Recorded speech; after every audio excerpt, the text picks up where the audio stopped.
Hello everybody, how are you all doing? Welcome back to City Unplugged, your very own Man City fan channel. It's the FA Cup quarterfinals. It's Man City versus Newcastle United.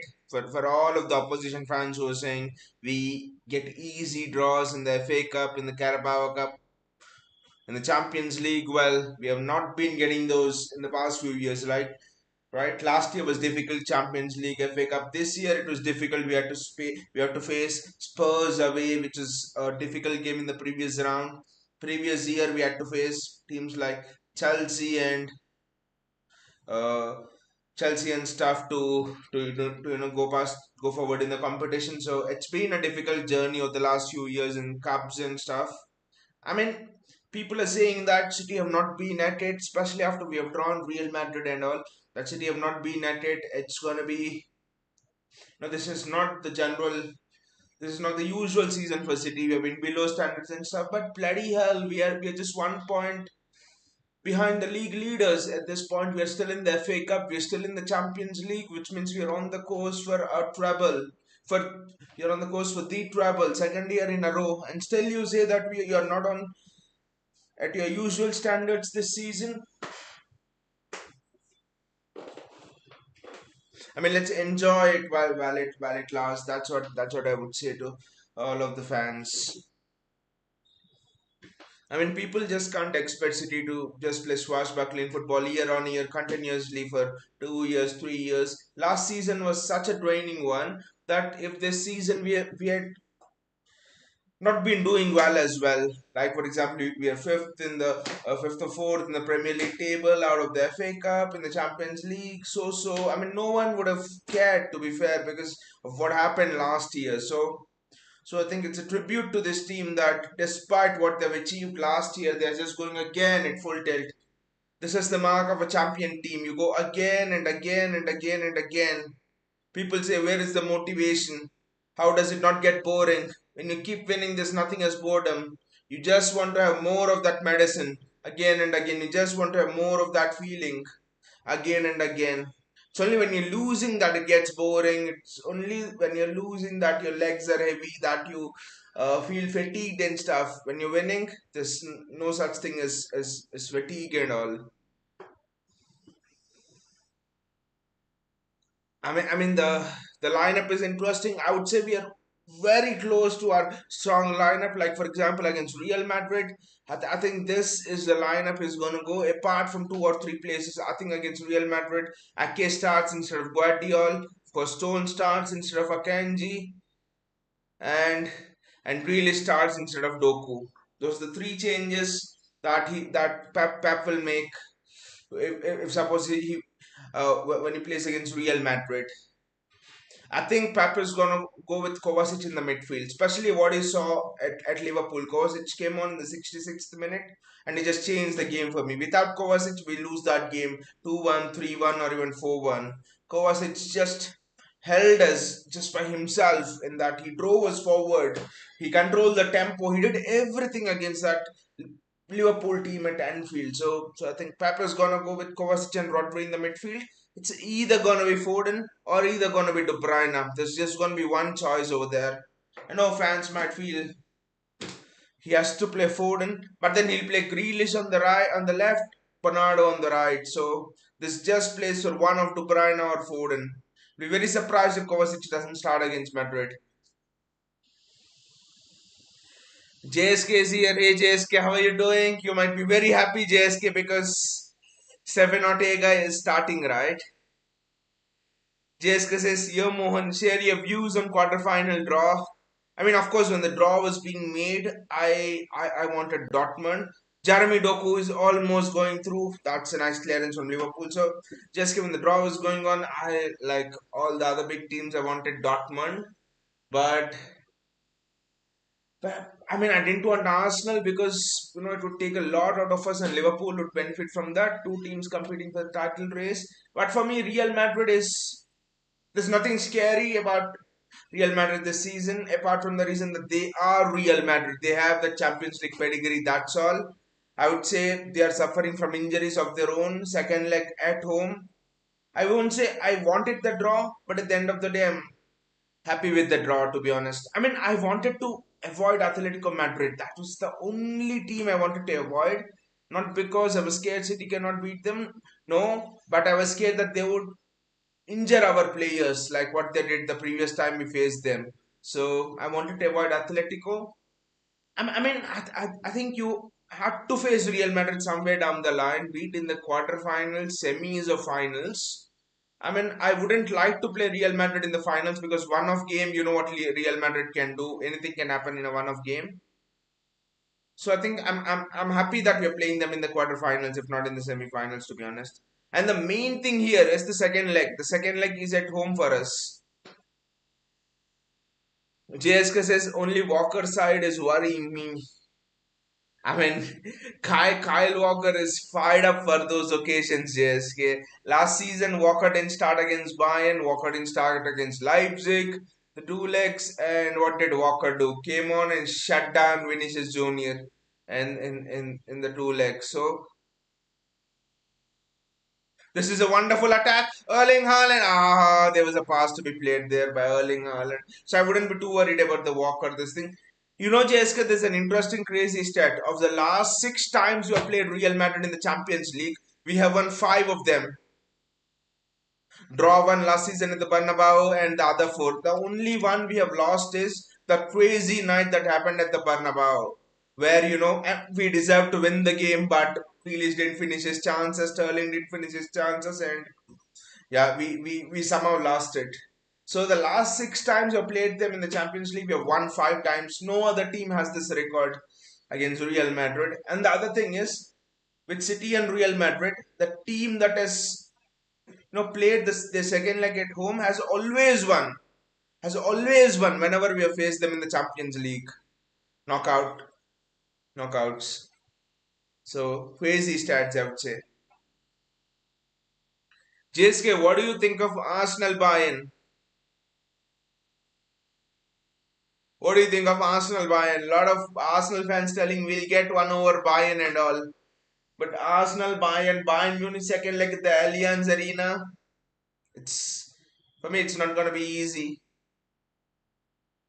And by the way, JSK, which team do you think will reach the final? I think it's gonna be Atletico Madrid. I would be glad if Barcelona reaches the final, but I think it would be Atletico Madrid to be honest. JSK says next season buying Frimpong and Paqueta are not an option but a necessity.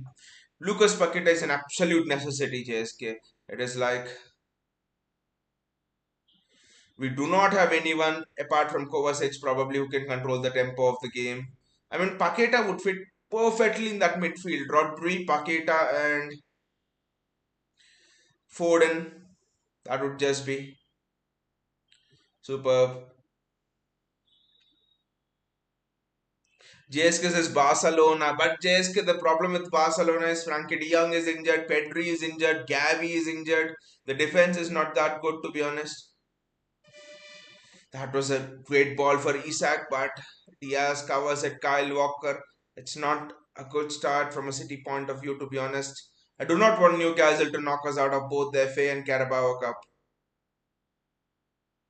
That too, this is at the Etihad. So,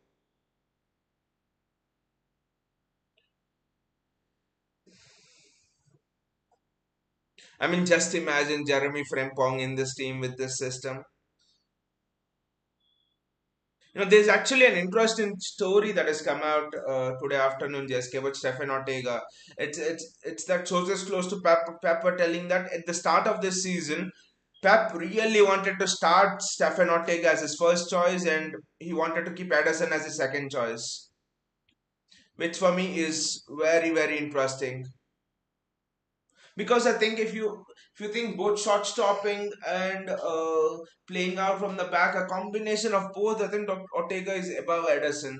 Edison is extremely good in terms of playing out from the back, but in terms of shot stopping, I think Ortega is much better. And Ortega is not a dud with his feet; he's good with his feet. He's just not Edison level. And I think Edison is a generational goalkeeper with the feet. You're not gonna get anyone with his.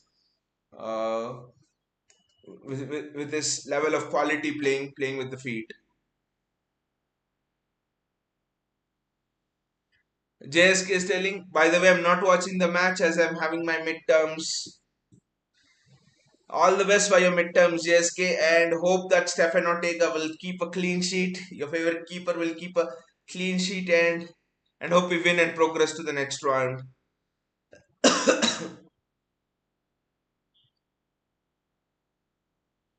That's a great ball. Erling Haaland is in. Ah, the ball was just above Phil Foden. Josko Guardiol. Rodri. Ah, stupid pass by Rodri. It's a collector's item, by the way. Rodri is giving those passes, to be honest. Not a good pass from Rodri. JSK says, I always prefer traditional goalkeeper or a sweeper keeper any day. But JSK, I do not think Stefan Ortega is actually a traditional goalkeeper like a Joe Hart or a Nick Pope. I think Stefan Ortega is good. I think, in the league, if you count the best goalkeepers with the feet, Ederson comes first. And I think Stefan Ortega is second. He's that good with his feet. It's just that he's not Ederson's level with his feet, and no one in the world can be his level at Edison's level with his feet. So say Stephen Ortega for me is the second best goalkeeper in the Premier League with his feet. So Ortega's that good. Phil Foden, Jeremy Doku's in. Ah, almost there. The runs Jeremy Doku is making are superb. Is making those inside runs, which is just superb. The runs from out to in. Newcastle are just not able to deal with those runs. The ball was just a bit heavy there, but Newcastle are just not able to deal with those out to in runs from Jeremy Doku. To be honest,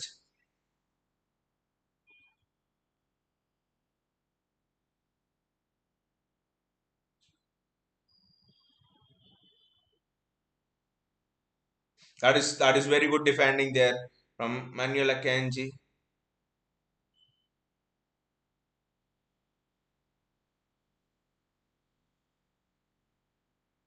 Rodri does well to pick up the pieces. Jeremy Doku is there and City are on the counter attack. City are on the counter attack there. Jeremy Doku messes the attack up. That was such an easy pass to play, Jeremy. Now Newcastle are on the counter attack.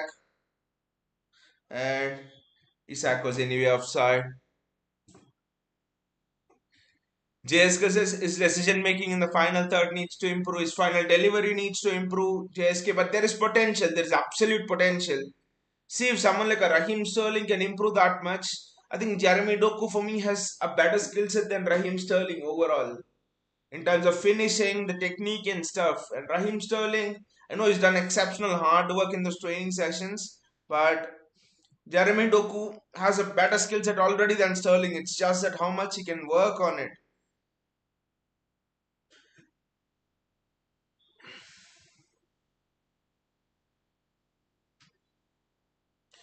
By the way, already JSK that Kovacic is playing already the tempo of the team looks much better. I think if Pep starts Kovacic against Liverpool, we win that game. I hope Pep starts Kovacic against Arsenal. Otherwise, we will be screwed.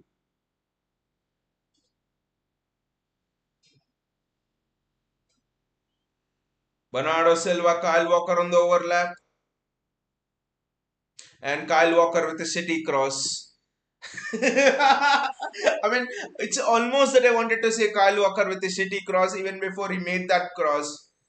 This just shows, I mean, just imagine Kyle Walker with all of his abilities and he can also put in a good cross. Just imagine what kind of a defender he would be. Kyle Walker just had that crossing in him. He could even be compared to someone like a Roberto Carlos because Walker is so good defensively anyway.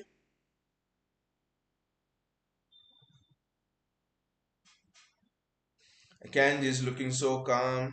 Just don't know how he plays Akanji every game because whenever Akanji has played, he's looked very good.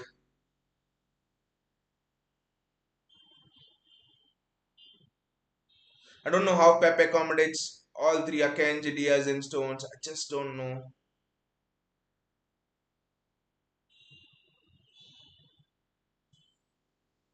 I just hope Josko Guardiol starts playing well after his injury return.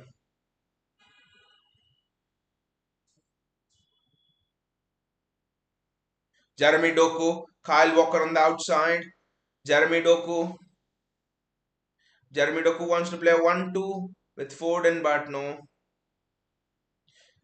Bernardo Silva, Phil Foden, Jeremy Doku, Rodri.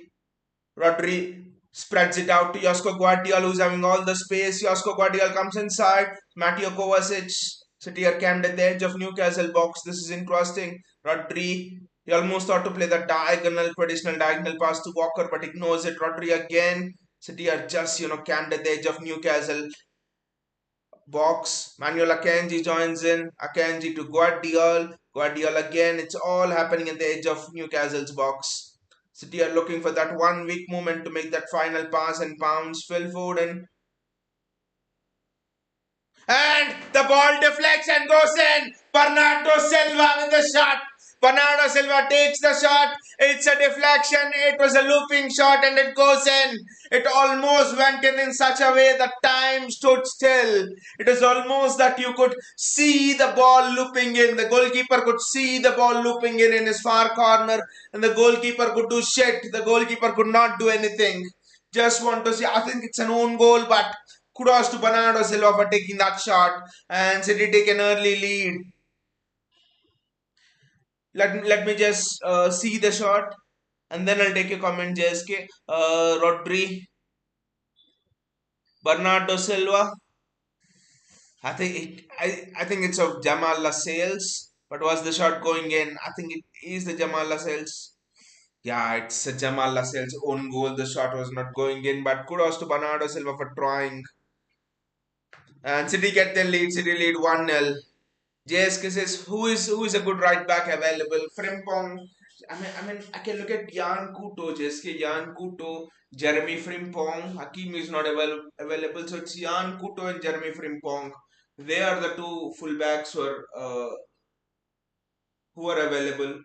Pedro Porro was the one we could have taken a chance on, but we didn't. I mean, are there any other fullbacks available? Good fullbacks. I don't know. I think it's Jeremy Frimpong and Jan Kuto.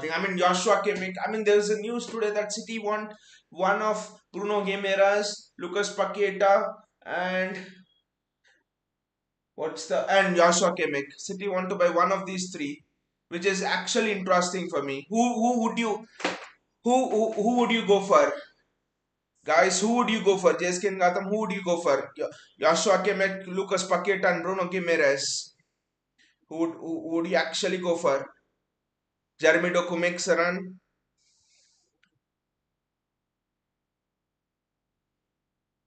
Jeremy Doku to Bernardo Silva. City are looking to finish this off. Mateo Kovacic, Erling Haaland.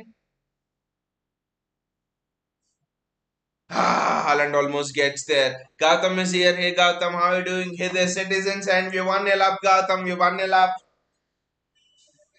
A lot of attacking plays already. Josko Guardiol is just looking so good.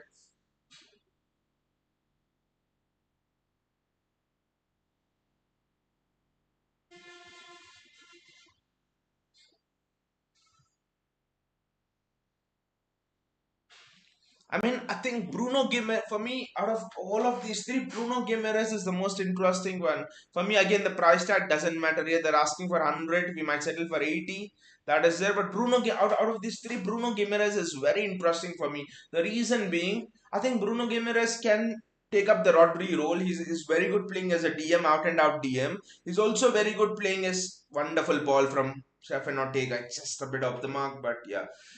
And Bruno Guimaraes in that box to box role, whenever he's given that box to box role at Newcastle, it's been very good. Bruno Guimaraes is someone who likes to crash the box. He likes to play those 1-2s around the box, and I see someone who can score goals in that box to box role in Bruno Guimaraes. So Bruno Guimaraes is a very interesting one for me. Not injury prone, has shown that he can hold the ball up under pressure, unlike Calvin Phillips. JSK says Lucas Paqueta without a doubt. Again, this is interesting, Jessica, because all the players, three players mentioned, they have different attributes. Like Bruno Gimenez can play as a DM and a box to box role, which is an 8. And I think he's unnecessarily captain in Josko Guardiola. Stefan Ortega does very well there. Stefan Ortega does absolutely well. Kyle Walker controls the ball. Rodri, Erling Haaland, Phil Foden, Jeremy Doku one on one.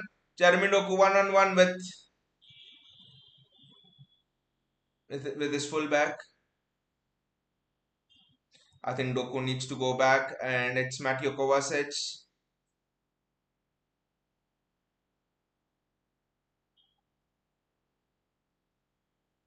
Phil Foden, Rodri, Kovacic. Bad ball by Rodri to Kyle Walker.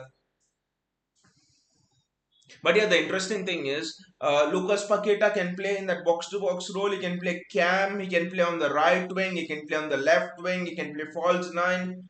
So again, you have a player who can play multiple positions, maybe a bit more than Bruno Guimaraes. And then you have Joshua Kimmich, who can play CDM, who can play centre back, can do the John Stones role perfectly well, who can play at right back, who can play as a lone DM if necessary, like Gundo in certain matches, who can come forward and crash into the box. So again, this each of these three players have a different skill set, so it's very very interesting for me what Pep is looking at. One thing is, I think one thing Pep will be looking at is who can cover the John Stones role, who can play as a centre back and also as a full back. I think we need to go for both Kimmich and Joshua Kimmich and Lucas Paqueta. I think more than Bruno Guimaraes. I think.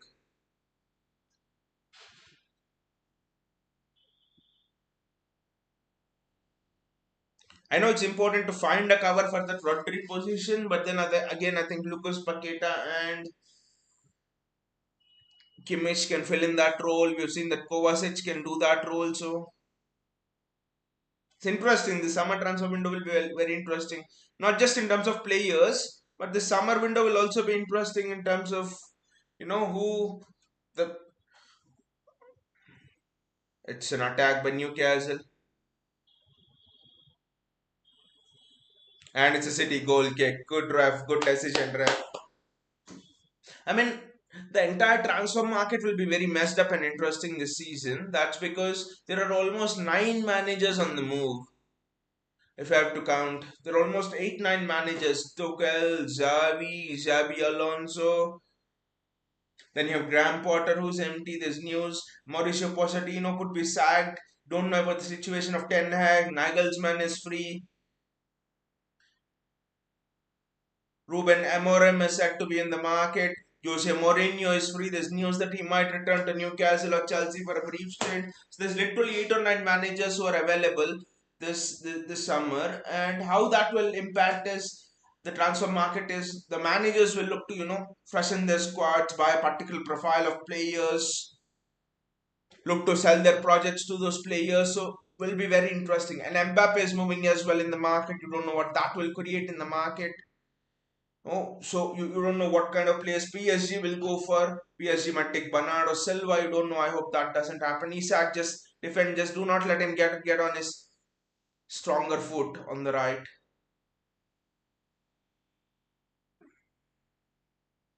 That is very well defended, and it's a corner for Newcastle.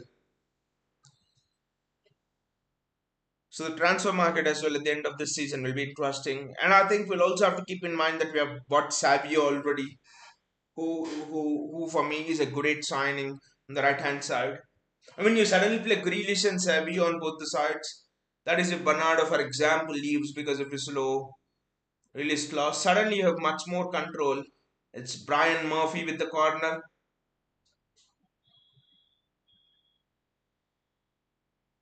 That is very well defended. We have defended very well of set pieces, and it is offside for Newcastle.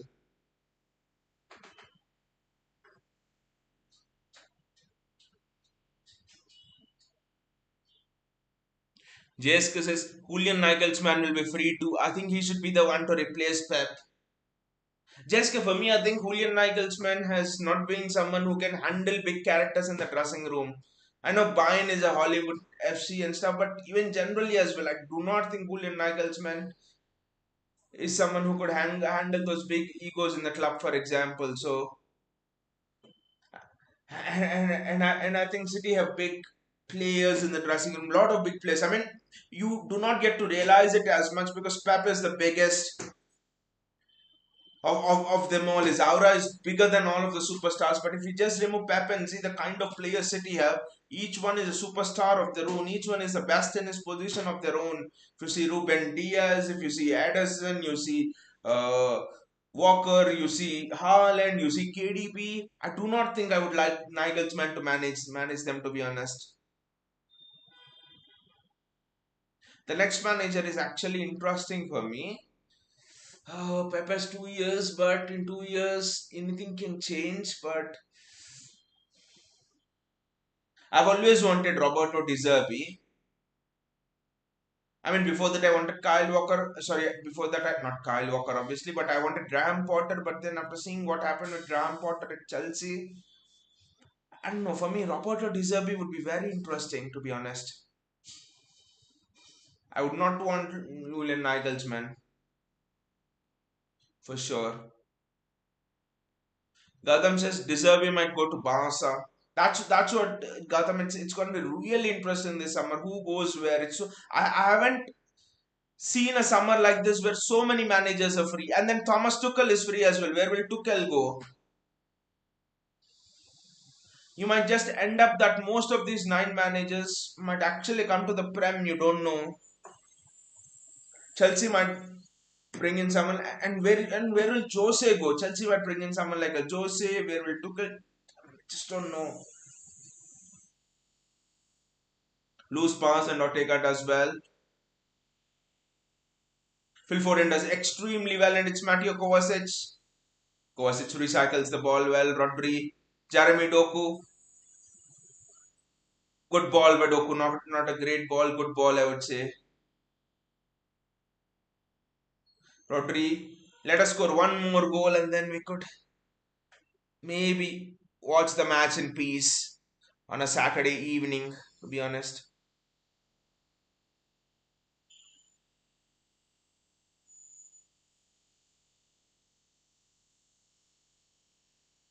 Jeremy Doku, Mateo Kovacic. That is a very good ball. Phil Foden, Kovacic,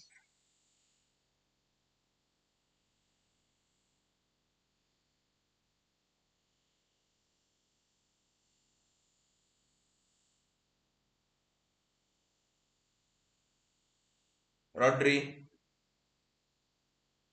City are again camping at the end of Newcastle's box. Rodri.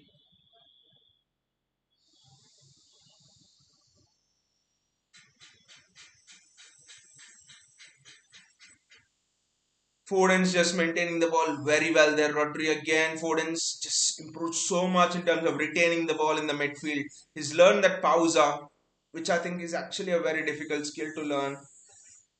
It's a turnover from Newcastle and City have to get back. Kovacic just couldn't control the bounce on that ball, not his mistake. It's a bit unlucky, I would say. Gautam says Xabi Alonso is the star manager, too much demand. Honestly, I think Gautam, it's going to be between Liverpool and Bayern Munich for Xabi Alonso. I do not see him going anywhere. I mean, with Xabi Alonso, there are certain options already ruled out. I think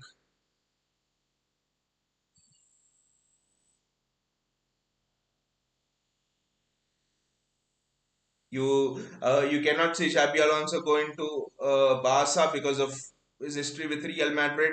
Phil Foden does extremely well. Jeremy Doku with the ball. Jeremy Doku is seeing so much of the ball. It's just that he's not able to do anything with it. I think Xabi Alonso will, for example, he will not go to Manchester United if Ten Hag is sacked. He will not go to somewhere like a Chelsea because of the rivalry they have had in those Champions League days and stuff when Liverpool and Chelsea would face off with each other. So I think there are. I think there's generally just two options for Xabi Alonso. It's either Bayern Munich or Liverpool. And I do think Liverpool are doing everything. They've gotten Michael Edwards. They're doing everything to bring in Xabi Alonso. I do think he will go there to Liverpool.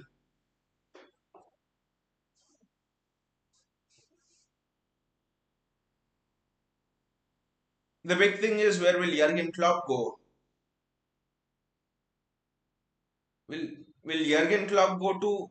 And I know he'll take a break, but then after the break, where will he go? He'll not coach in the Premier League. Could he go to somewhere like a Bayern Munich? Because everyone knows he's had offers from Bayern Munich in the past. Or will he go to somewhere like a Barcelona? The situation with managers is very interesting for me.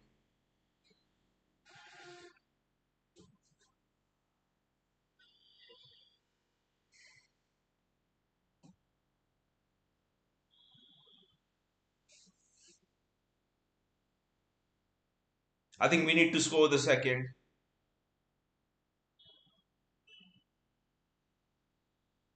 Jeremy Doku has seen a lot of the ball, but he's not been good.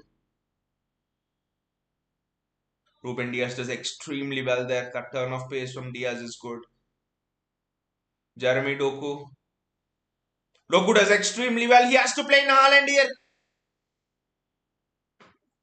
That's a foul, and gets a yellow card so early. This referee is doing good. He's just giving out yellow cards. Gautam says Klopp will manage international team, but you just look at the age of Klopp, Gautam. The age of Klopp is not too old at all. He's not even 60, by the way. I think he'll be somewhere around 57. I don't know. Let's actually check the age of Klopp, to be honest. I just don't know that he's.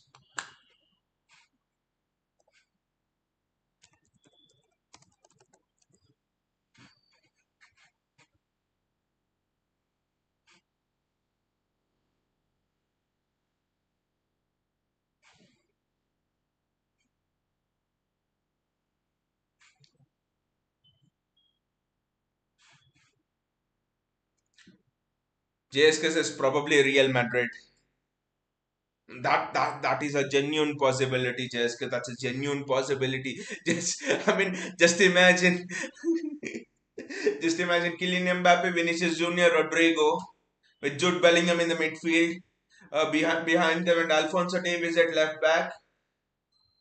Them all playing under Jurgen Klopp. Wow, that I know Mbappe doesn't press, but under Klopp, anything can happen. That would just be such a speedy attack.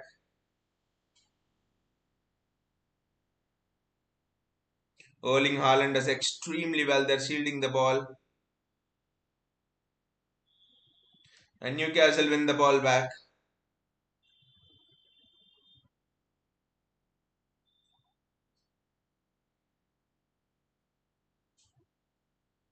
That's a foul on City player. It's a foul on Guardiol. Guardiol does well. He's just giving the shit back to Alexander Isak, who has always been a shit house, I would say. Alexander Isak. Gautam says he said he's running out of gas, so that indicates he wants to chill. I think it's almost like Pep, Gautam. When Pep left Barca, he just chilled for a while, sabbatical, and then he came to Bayern, right? I think Klopp is looking at it the same way because Klopp is just 56, which is young in terms of for a manager, to be honest. Klopp easily has 10, 12 years more before he can think of managing an international team or retiring, I think. I think what happens with managers is uh, you actually want to chill, and then I think and then I think after some time it just catches up with you. I think you just miss that routine of the match days, that buzz, that that emotions, that intensity. I think, and then you want to return back to the game. So I think it's just a burnout that Klopp was suffering from, to be honest.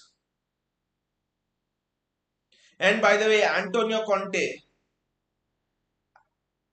my guess is even he's free, right? Even Antonio Conte is free, and that's another goal. Bernardo Silva. Wow, Bernardo Silva is just in majestic form. Bernardo Silva is just in superb form. What a goal again from Bernardo Silva. Bernardo Silva is just scoring left, right, and center. Wow, what has happened to his left foot? A Bernardo Silva who's not scored in the last so many matches in the Premier League, the previous matches in the FA Cup and Carabao Cup. Suddenly, Bernardo Silva has not been scoring as many goals this season, and suddenly it just looks like his magic of a left foot is back.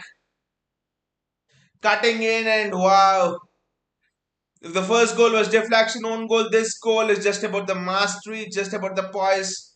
Maybe a little bit of a foot deflection. I do not know. Let me have a look at it again.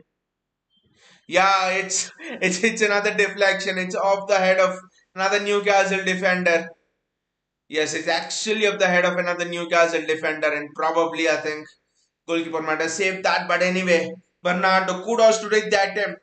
You miss all of the shots that you don't take. Gautam says, poor keeping, I don't mind. Gautam, there's been a deflection actually. A Newcastle player headed it in. It came off the head of a Newcastle player, so the goalkeeper was wrong footed. And I don't mind because in football in life, I think you miss all of the shots that you don't take. So kudos to Bernardo for taking that shot. Josko Guardiola is just looking supremely confident. By the way, where will Antonio Conte go? I just don't know. It's just too many managers to keep an eye on.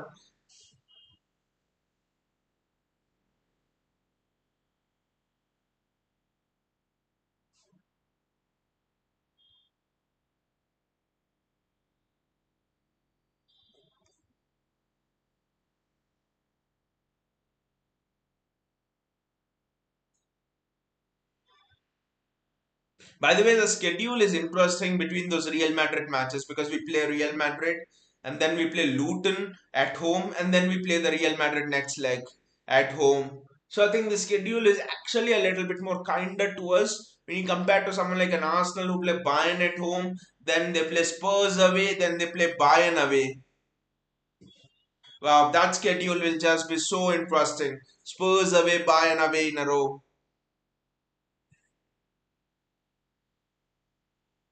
One more goal and we can chill the entire second half. I think one more goal and it's game set match. I think Pep can bring on people like Grealish, Oscar Bob, Rico Lewis and stuff. One more goal and it's game set match, guys.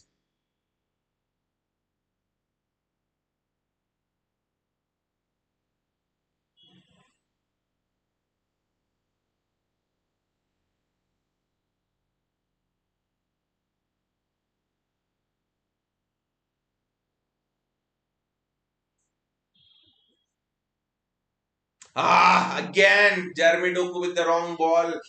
Jeremy, have to do it better. The final product, it's the final product that's missing. It's interesting that Jeremy Doku is not having the final product, but someone like a Sabio already has the final product. Because if you look at the games that Sabio is playing, for Girona, you would think that he is a 26, 27, is a 28-year-old veteran who has, seen all aspects of the game and is fully developed, but he's just 19, Savio. I think Savio, the interesting thing with Savio for me when compared to Doku is Savio's got the end product as well. Rodri does well there. Kovacic sweeps it up. It's been interesting, Rodri and Kovacic. Kovacic does the tackle. Sometimes Rodri mops it up. Sometimes Rodri does the tackle. Kovacic mops it up. Gautam says, if we win this, our match against Spurs away will be rescheduled, most probably in the last week to second last match of our season, which is interesting. The Brighton game's been already rescheduled. Brighton away. Spurs away will be rescheduled and all our opponents will be crying.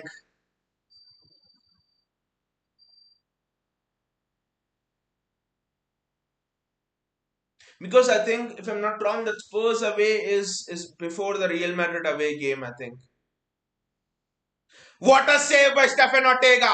What a save by Stefan Ortega! Wow! I'm sure GSK would be pumping the air like this. What a save by Stefan Ortega! Wow! Edison will never make that. What a save by Stefan Ortega! That is a save which gets you off the seat and pump the fist. Wow! What a save by Stefan Ortega! Wow! Wow, Stefan! Wow! What a save, literally. Alexander Isak just pumped the ball and Stefan Ortega quickly.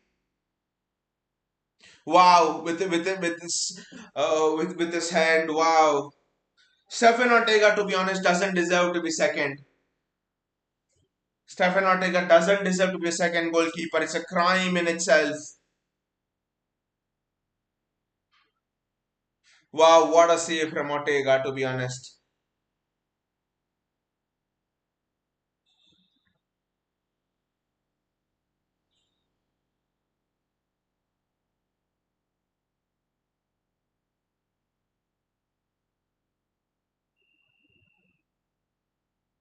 Gautam says Ortega, what a save. That has to be saves of one of the saves of the season, right? Gautam, what a save that is. It's a crime, Gautam. I think having Stephen Ortega as the second choice goalkeeper, borderline crime. For me he's the third best goalkeeper in the Premier League after Edison and sorry after Allison and Edison. What a save that is.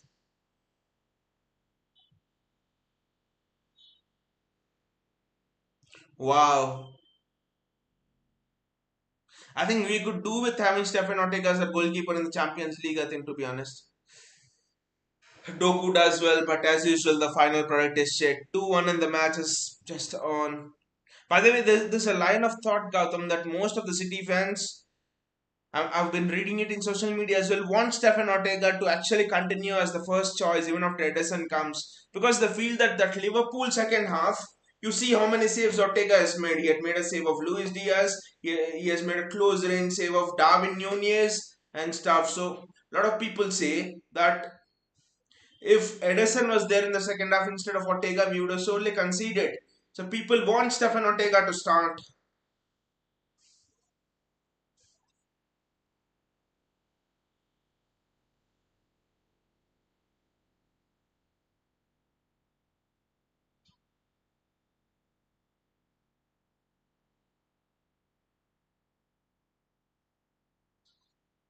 Erling Haaland almost pinches that ball, but it's a free kick to Newcastle.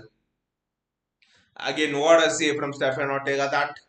For people who say Isaac shot straight at Ortega, no, he struck it well.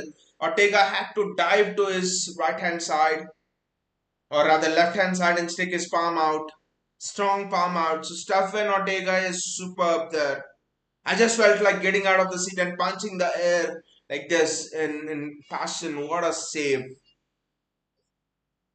Gautam says, I won't mind either. Gautam, I think I don't know, but I have a feeling like Stefan Ortega is perfectly suited for knockout football. His saves and stuff. Because last season, a lot of people don't seem to bring it up, but last season in the FA Cup, Stefan Ortega has conceded zero goals from open play. The only goal is conceded last season that FA Cup game was a Bruno Fernandes penalty, and that too was controversial. Jack Grealish handball. So he has literally conceded zero goals from open play last season, Stephen Ortega in the FA Cup.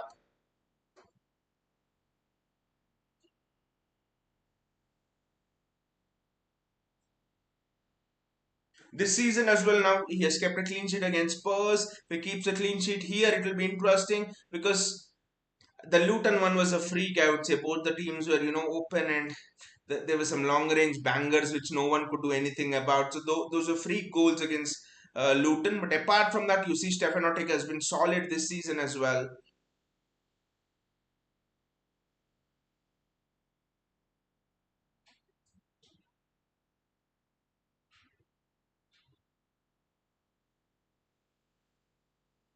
Manuel Akanji, Rodri,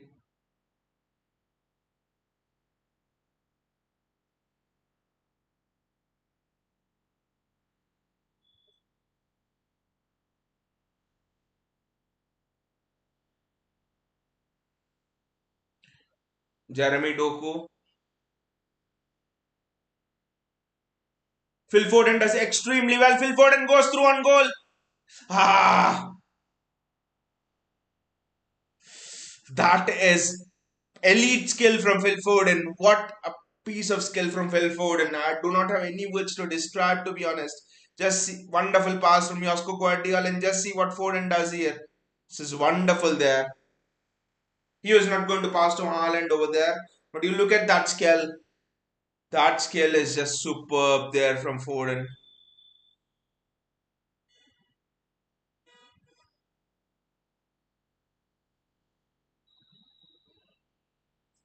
Newcastle are just not able to get the ball back, and Kovacic is just, is unpressable in that midfield. He's wonderful ball there from Stefan Ortega, to be honest, and Bernardo Silva, Erling Haaland, he has to play in Jeremy Doku, and it's a corner. Is Foden appealing for handball? I don't know, but I think it's a corner. Again, City's counter-attack has looked superb. It's just that Jeremy Doku. I mean, it's interesting if Pep gives Jack Grealish the same role as is given Jeremy Doku, like in terms of making those inside runs with Josko Guardiola on the outside. Because if you people remember, I think last season or the season before, the preseason, the season before, we had that left back at our academy, right? I think last season, the preseason, yes, last season, preseason, we had that left back. What's his name? I just can't seem to remember his name. He played all of the preseason matches and is out on loan. So whenever he was overlapping and Grealish was playing, Grealish was superb. So I think whenever Grealish makes those inside runs, Grealish is superb. I think Guardiola on the outside and Grealish on the inside will just be superb. So I think I'm interested to see how Pep plays Grealish in this game, especially with Guardiola doing those, giving the width.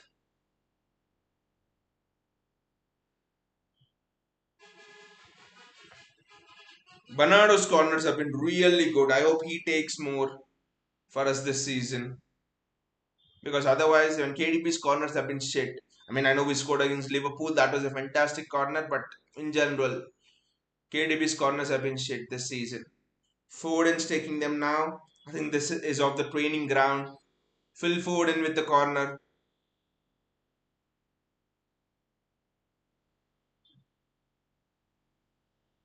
Gautam says, "Come on, Pep, bring in Bob. I just want to see him." I think one more goal, Gautam, one more goal, and Pep will make those changes. I think one more goal, and Pep knows the game's done. 2-0, I think it's risky. 3-0, you can very much say the game's done, to be honest.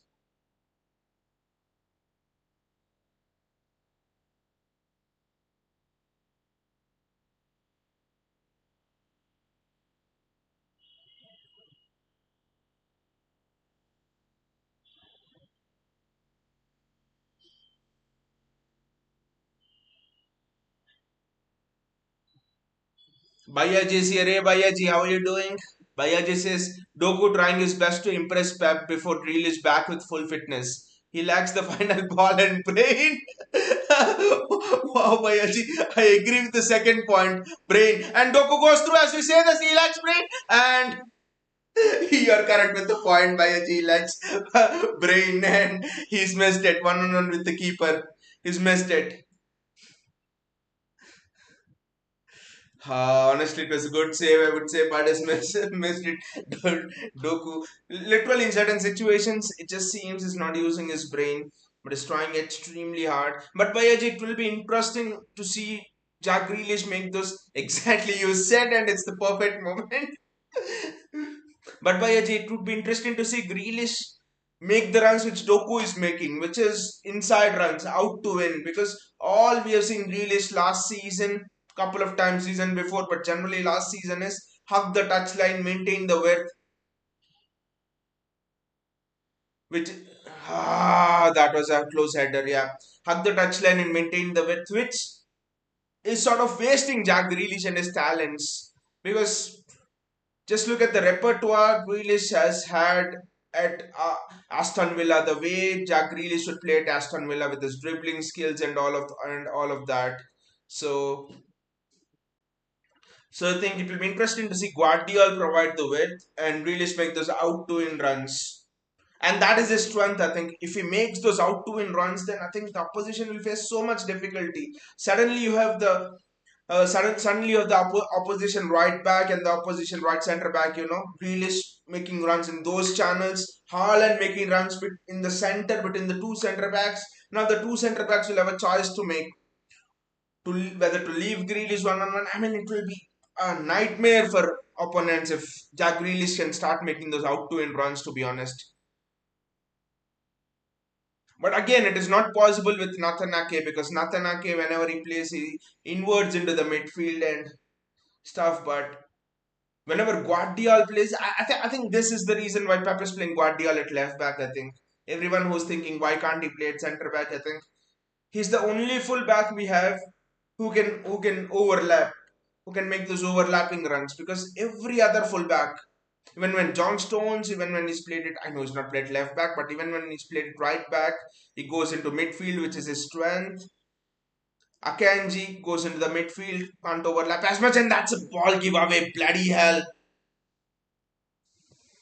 Kyle Walker does well. Kyle Walker does extremely well there. Silly mistake again. Can we score one more goal?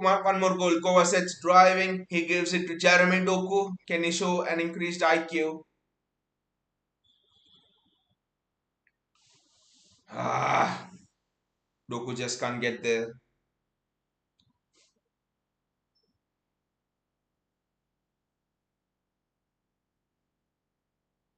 What is this? Erling Haaland looks to be in some kind of a trouble. I don't know.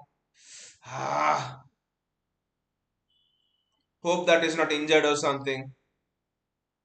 I just think it's a knock, to be honest.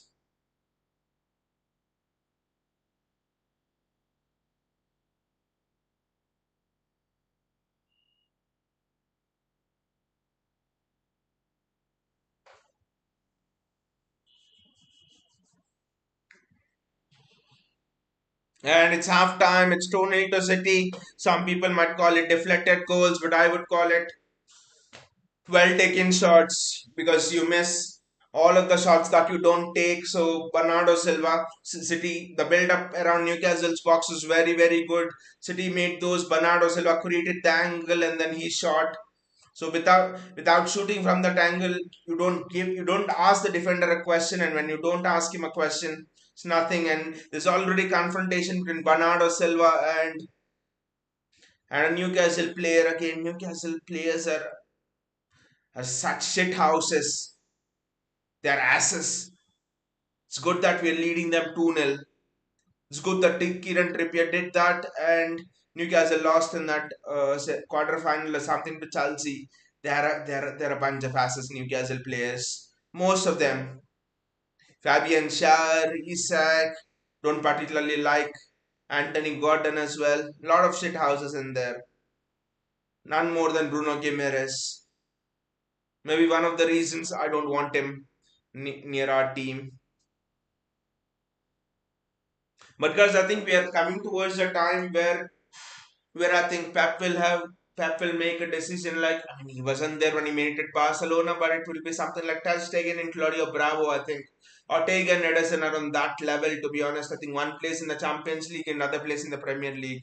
You can't have a goalkeeper of the caliber of Ortega, or even for that matter, Ederson be your second choice goalkeeper. It's a crime in itself.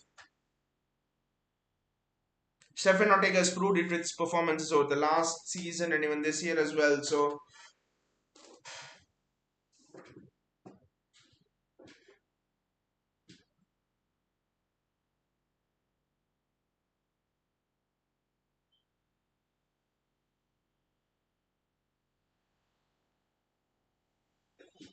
it's going to be interesting. And again, a question that whether do we, I mean, do you guys want to start Josko Guardiola or Nathan Ake? To be honest, I mean, no, Ake has been one of the best fullbacks, not just for City but world football. You would say he's pocketed people like Salah, Saka, and a lot of them.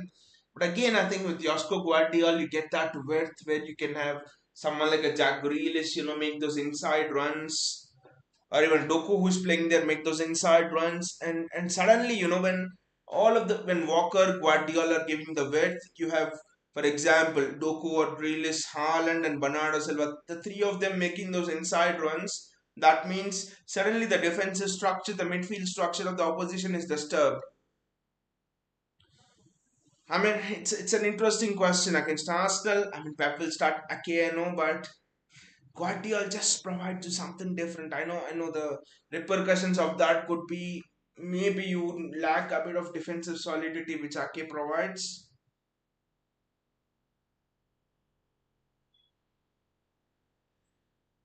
So the lineup will, and Akanji, Stones, Diaz. Who out of these three? How do you choose the two for the big games? Because the three of them honestly have been very good. Akanji has been superb. Probably Diaz is the lowest in that pecking order. Akanji, Stones, and Diaz. You've seen that in the Liverpool match as well in the team selection. It's a couple of headaches for Pep there, and I think Pep has to play Kovacic in the midfield. That, and when Grealish is back, where will you play Foden and De Bruyne? Then he'll have a choice to select both, only one of Foden and De Bruyne. Bernardo cannot play, so it's it's going to be interesting. Bayaji says Guardiola can't defend against quality wingers. Maybe next season. It's interesting, Bayaji, because the first half of the season, is it the adjustment factor that Guardiola has not been good, or actually is it? I mean, what is it? Because in the World Cup, except Lionel Messi, no one has ever, no one has been able to dribble past him, and he's faced some quality wingers in the World Cup, to be honest. Gasko Guardiola against Leipzig last season was very, very good. If you watch the matches of Leipzig against Bayern and stuff, he's actually been very good in the one-on-one. I mean, Gasko Guardiola is said to be one of the best centre backs already. I mean, last season's reputation was he's one of the best centre backs in 1v1 duels. I think there were some stats with Athletic or Tifo Football, something which showed how good Josko Guardiola was. And Josko Guardiola was in terms of defending those 1v1 duels, strong in the air. 1v1 is very good. His pace is underrated. His tackles are superb on spot. His slide tackles well as well. Makes some great blocks. So for me, I mean, is it an adjustment period, or what is it that Josko Guardiola has lost that in him? That is the thing, because whenever Josko Guardiola plays, suddenly you just see City much more sharper in that attack, because there's a lot more bodies he can throw. Otherwise, you have someone like a Grealish or even a Doku holding the width out wide, which means suddenly, I mean, in the previous matches, people, one of the criticisms of Pep was not Jeremy Doku. Pep was that there people are doubling in on Jeremy Doku. I mean, the reason why people are doubling in on Jeremy Doku is Jeremy Doku starts out to wide, or even Jack Grealish for that example. People are doubling on Jack Grealish. Grealish is holding the ball up, and a lot of those sort of criticisms. See, one of the things is,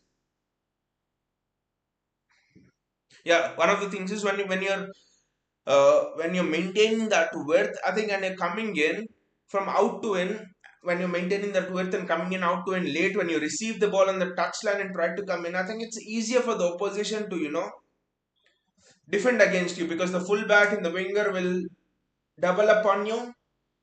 I mean, and it's when someone is doubling up on you, there's no space to dribble. It's extremely hard to dribble, and you end up losing the ball. But look at it today, when Doku is already starting to make that out to in run, and Doku is today receiving the ball between.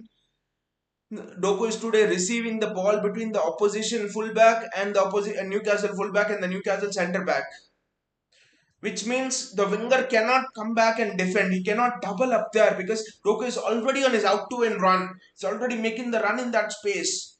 So I think Guardiola gives you that option. Suddenly the opposition, they just don't know how to defend. So that is, and I'm emphasizing on that out to in run, because that is going to be so important against teams like Arsenal. I mean, I think we missed a trick by not making that run against Liverpool, because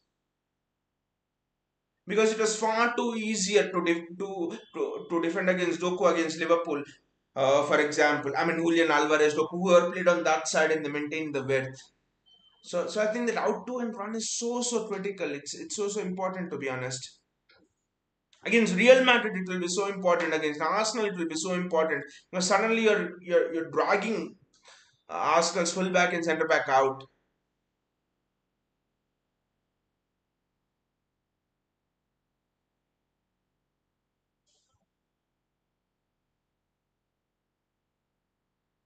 And suddenly when you're making that out to in run, for example, against Arsenal, Ben White cannot invert it into the midfield because he'll know that there's a lot of space in there which Doku can just go through.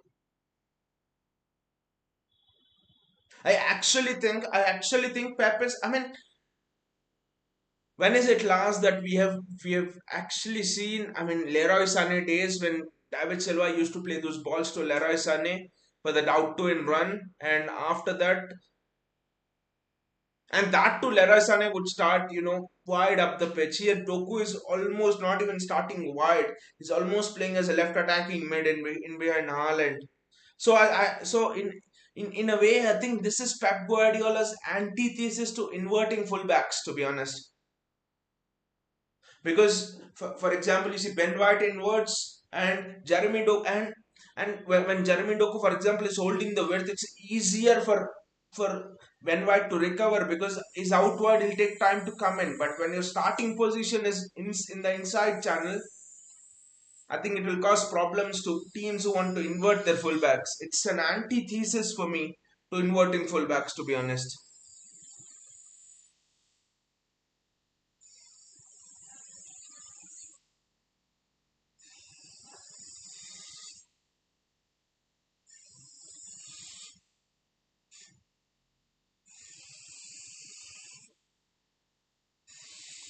Here's some stat. Bernardo Silva, the midfield maestro. Bernardo Silva now has scored in every competition with Man City this season. He has 3 goals in his last 2 matches with Newcastle. One of his goals was an absolute gem in January. Newcastle away. It was just one of the best goals I've seen in a long time.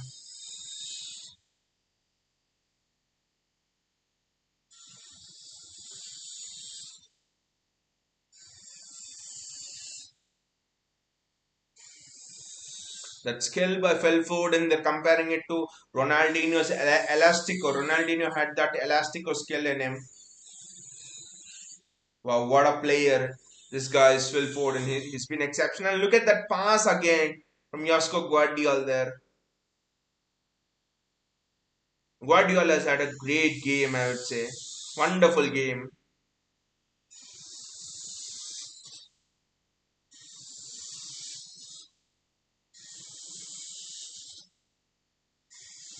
I mean, who would you guys like to face in the quarterfinal, in the next round in the semi-finals?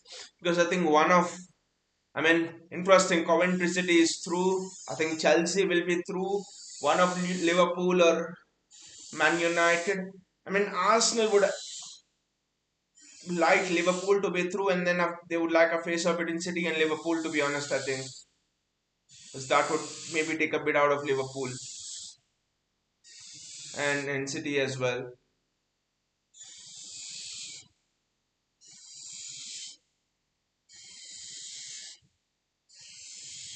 JSK says Chelsea. The revenge. JSK, you want the revenge for the 2 games? You want the revenge for the 2 games in the league, right? Honestly, I think just imagine if we hadn't dropped those 2 points, if we hadn't dropped those points with Chelsea, 2 to 4 points. Suddenly you add 4 points now, and we would have had a 3 point lead. I mean, I'm just going back and thinking about the points we dropped against Crystal Palace, 2 points, silly 2 points, 2-0 lead, 15 minutes to go at the Etihad. Even Roy Hodgson was betting on a City win there. Suddenly Foden loses his head in a draw. 2 points there against Chelsea, 2 points, 6 points there. Against Spurs at home, we should have beaten them easily. This Premier League title should not have been this close, to be honest. Had we just had a bit of a brain there. I mean, had we just been a bit more switched on in a couple of matches. Bayaji says won't mind KDB coming off the bench versus Arsenal. He's huffing and puffing the last few big games. Bayaji, the news has come out that Kevin De Bruyne was playing with a groin injury in the last 1 month. The injury was not big, but there was a bit of a groin niggle, a bit of a groin injury, but he was playing with it in the last 1 month. That explains why Pep took him out early against Liverpool. So De Bruyne was not fully fit.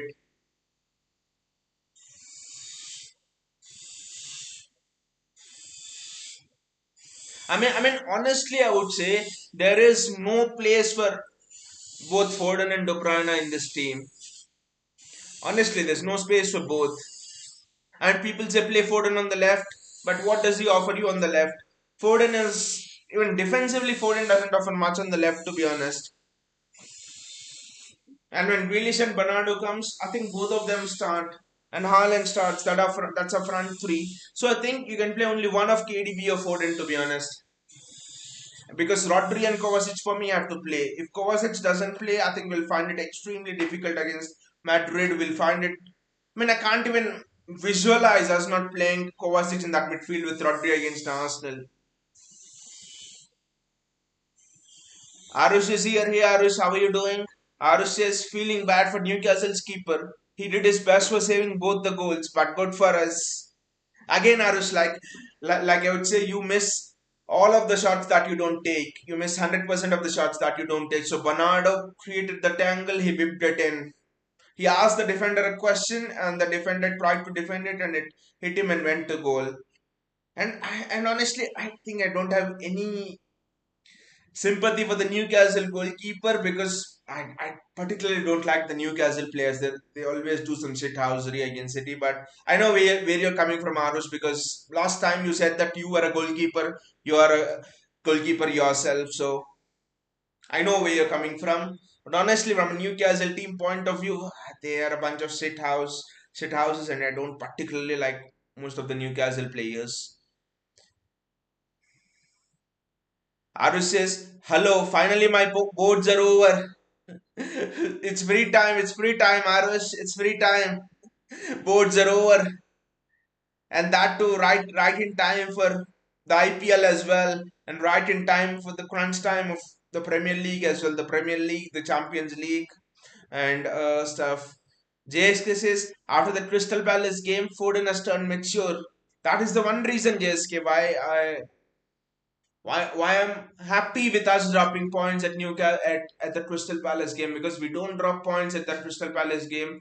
Foden might not become this mature, you could ask how can one game change a player? It does. It does. Sometimes you need that spark to just go to that next level. In that Etihad game where Foden gifted Palace the 2 points, and yet Pep was trusting him, that is the game where Foden just grew to that next level. He just that's the spark that lifted him.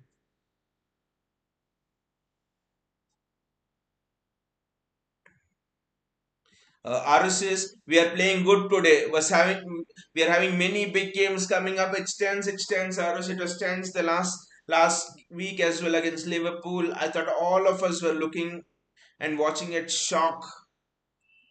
That second half, what was that second half? We were absolutely on the ropes. We were lying down on the road, waiting to be shot at. And that second half against Liverpool, I don't know how we escaped that massacre. It should have been 3-1, 4-1 to Liverpool. Thank God. Thank God that we escaped from there. I would say Kovacic played a big part in that. But yeah, the title race is well on. I think we have one final in the title race coming up, which is against Arsenal. If we can beat Arsenal at the Etihad comprehensively, we will damage their psyche, we will damage their confidence, and we can just throw them out of the title race. Lasco Guardiol has been very good on the ball. Manuel Akanji. JSK says Luis Diaz and Ortega saved us from humiliation. I like that combination. JSK, Luis Diaz and Stefan Ortega. It's interesting how often opposition attackers come to our rescue, right? Inter versus City, that Champions League final, Lukaku saved us. Lukaku and Navel Lautaro Martinez saved us from that humiliation. I mean, not humiliation. I would say from that loss, because I think at least 2 goals Inter should have scored there. And here Luis Diaz, Stefan Ortega, my God, was so huge there in that second half. He made some excellent saves. For me, I think Ortega starts. Even after Ederson is back, Ortega starts. Ederson has to take his place back from Ortega. It's not the other way around. That save which Ortega has made in the first half just symbolizes what Stefan Ortega is all about. They compare him to be the next Manuel Neuer in Germany. And I know that's a big this thing, but that's what they compared him to in 2 seasons back when he was playing for Germany. Sorry, playing for a German club. Bayern wanted him, but he did not go. Arush says Alvarez should be subbed in around 60 minutes. I guess Alvarez is again interesting. Arush, I think where do you play him? On the left, it didn't work. On the right, I don't think it works. Midfield, it definitely hasn't worked. I think Erling Haaland and Julian Alvarez should be a straight swap. I hope that's what Pep does. Josko Guardiola goes in. He mirrors forward. Josko Guardiola. Jeremy Doku is playing in that inside channel, guys. Just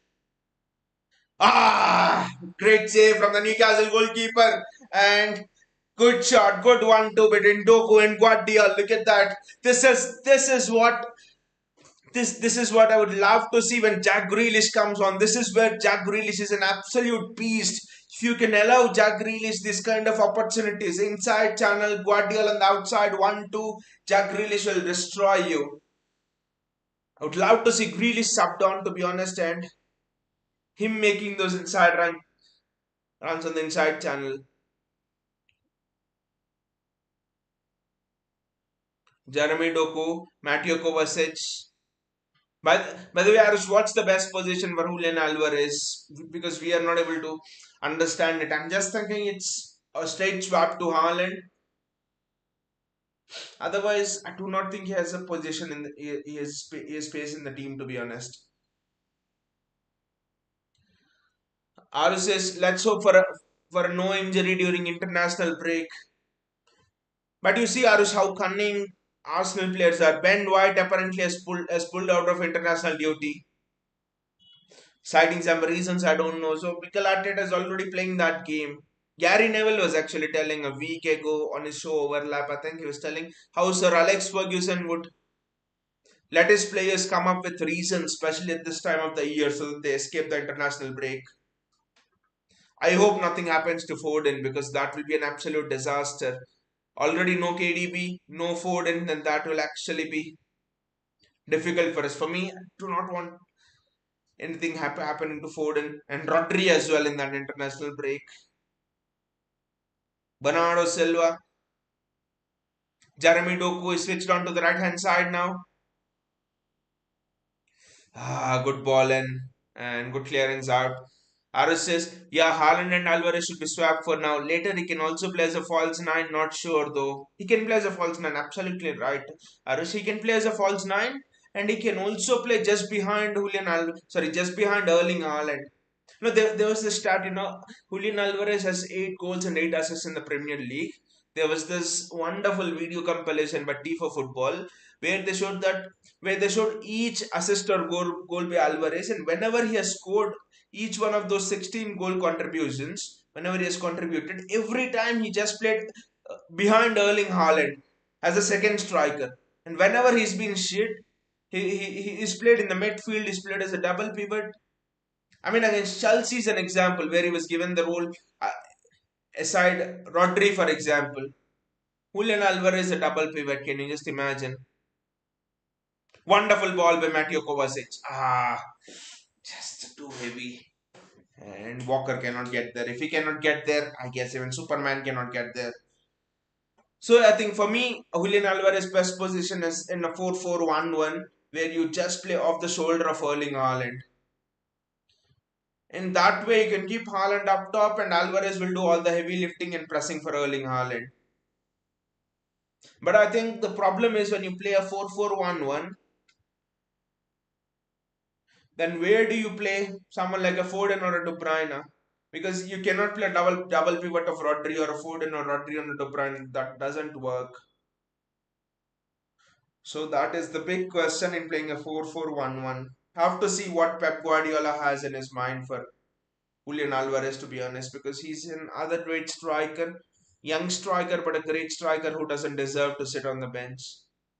I think he starts for every other team, he even starts for Liverpool, to be honest. Klopp would gladly start him over Darwin Nunes.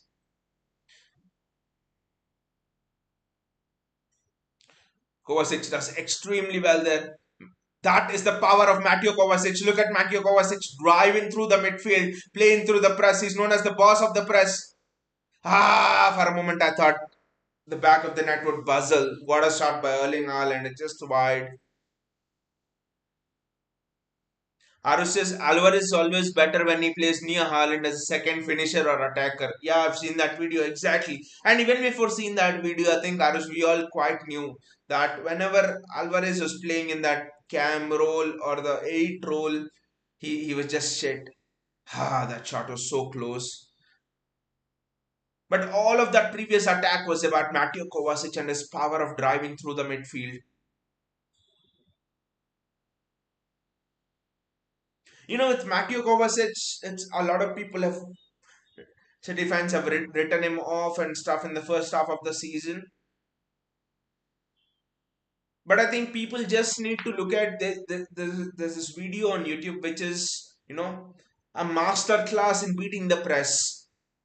You just have to look at that 5 minute video and you realize what a player Mateo Kovacic is. The way he drives the ball through the intense of presses, it's just class. I think Mateo Kovacic has a quality that, yeah, Gundo has had certain other qualities, but I think Kovacic brings many other qualities to the table. I think driving through the press and a lot of teams that sit pressing City higher as well this season. So kudos to Pep for realizing that and bringing Kovacic in.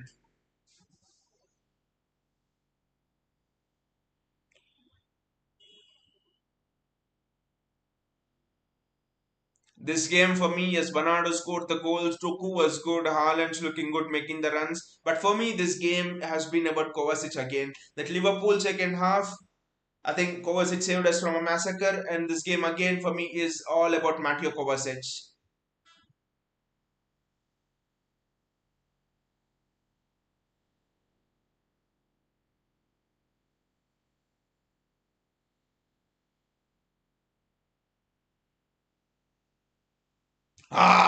Chance for Guardiola. Guardiola knows it.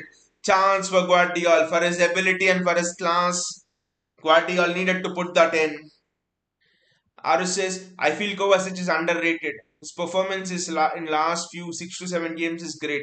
His press, his runs are just awesome. I think there are very few players in world football who can escape a press on their own. For me, I think Luka Modric is one, Kovacic is one, Frankie De Jong is another, to be honest. And apart from these three, I just do not see any other players escape the press.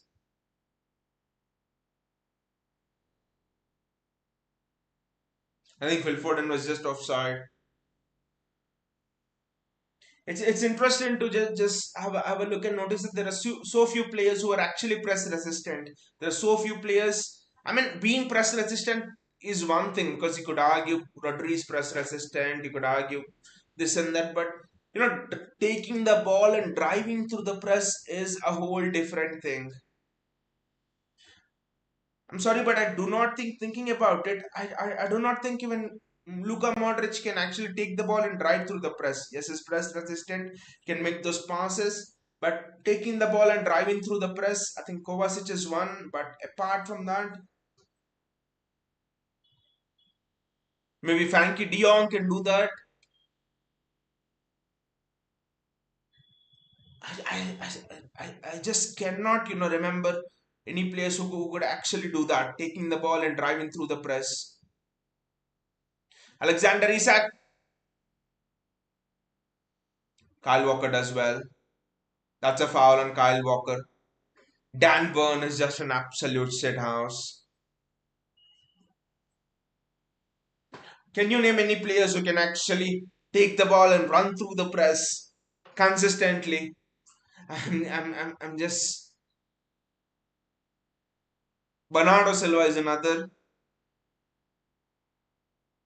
but I'm just failing to come up with names here because that is such a hard and difficult skill to do, to be honest.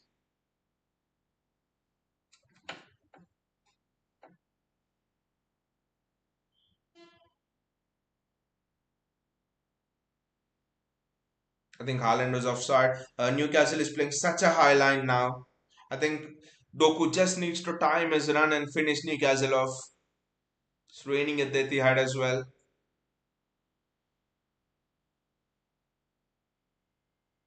It was actually fouled by Erling Haaland. It was not offside.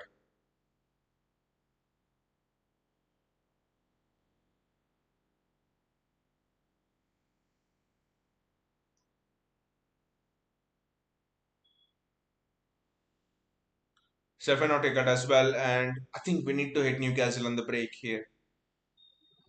Next goal is crucial. I think if they score, it will be a nervy ending. If we score, let's chill, have a chill and relaxed Saturday evening, Saturday night. Harus says, I'm just so impatient for the summer transfers. We have many possible transfers. It's an absolutely exciting summer window, Arush. Not just the transfers but the managers as well. There are almost, I think we just counted a while ago on this show, there are almost nine managers who are free as well.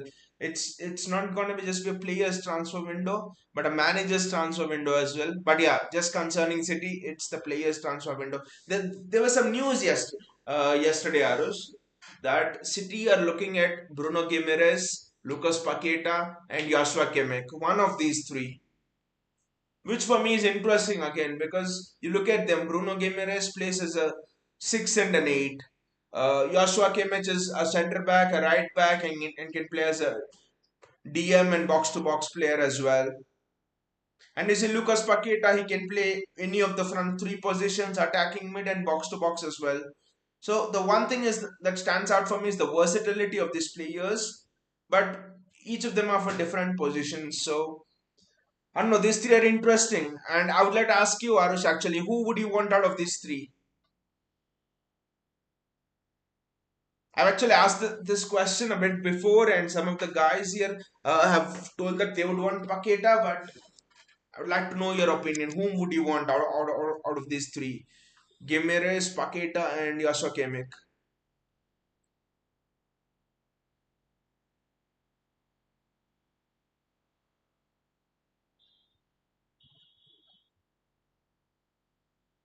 Mateo Kovacic, Rodri.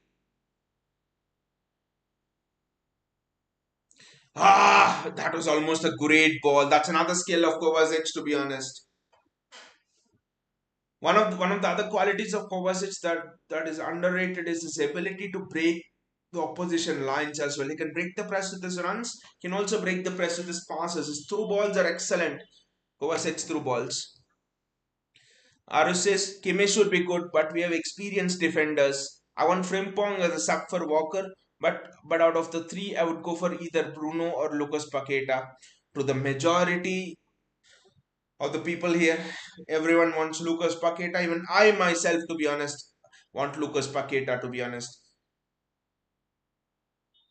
the possibilities for Paqueta are just endless, and his through balls are also said to be extremely good. There was Julian Laurels. I mean, this summer as well, I think we were Kyle Walker with a chance to put a ball in, and early and that this the ball just escaped Erling Haaland. Then yeah, we all know that Lucas Paqueta came from Lyon, and Julian Laurels at the starting of last summer when we were linked to him in a show on ESPN. What he said was he just said this one sentence: "If Paqueta comes to City, the league's done." I mean, I was surprised the way he said this so nonchalantly, the way he said this with such confidence. He literally said, "If Paqueta comes to City, the league is over." That's what he said. I'm like, wow. For me, I think out of these three, Paqueta brings you a skill set of playing those through balls. He's press resistant, just like Kovacic. He can play anywhere, center, left, right, which means he would give much more options for Pep to rest players as well and play Lucas Paqueta every game. So for me, it's his attitude. So and the best thing with Lucas Paqueta is one of the he is called as a demon in pressing. You just start Lucas Paqueta, best attributes, and what people say is Lucas Paqueta is an absolute demon in pressing. His pressing, people say, is almost equal to Dynamo's like Barella is said to be a powerhouse dynamo in terms of pressing. Bernardo Silva is one of the best pressers in world football. Lucas Paqueta is up there. So almost equal to Bernardo Silva in terms of pressing the ball. For me, it's Lucas Paqueta. And Frimpong is interesting. Frimpong is very interesting, Arish, because there are two schools of thought. There are two schools of thought here. I think some people would want Jan Kuto to be given a chance because he's coming back on loan. His loan expires. The City player is coming back. Frimpong would be a no-go, but a few people want Pep to give Jan Kuto a chance before going for Frimpong. Because people in Brazil and stuff, what they say is Jan Kuto has the ability to be the next Danny Alves. Is that good? Wonderful defensive header from Rodri there. Foden does well, bring him back, and that's a foul on Phil Foden. Arush says Fulham is 3 up against Tottenham. Wow, wow, Arush. Actually, I have Alex Iwobi in my fantasy team, so that's interesting. I hope Alex Iwobi has scored, to be honest. But let me see.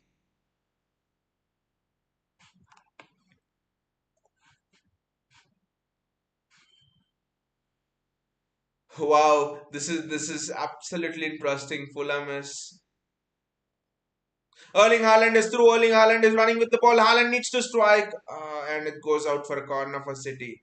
Wow, 3-0 as well.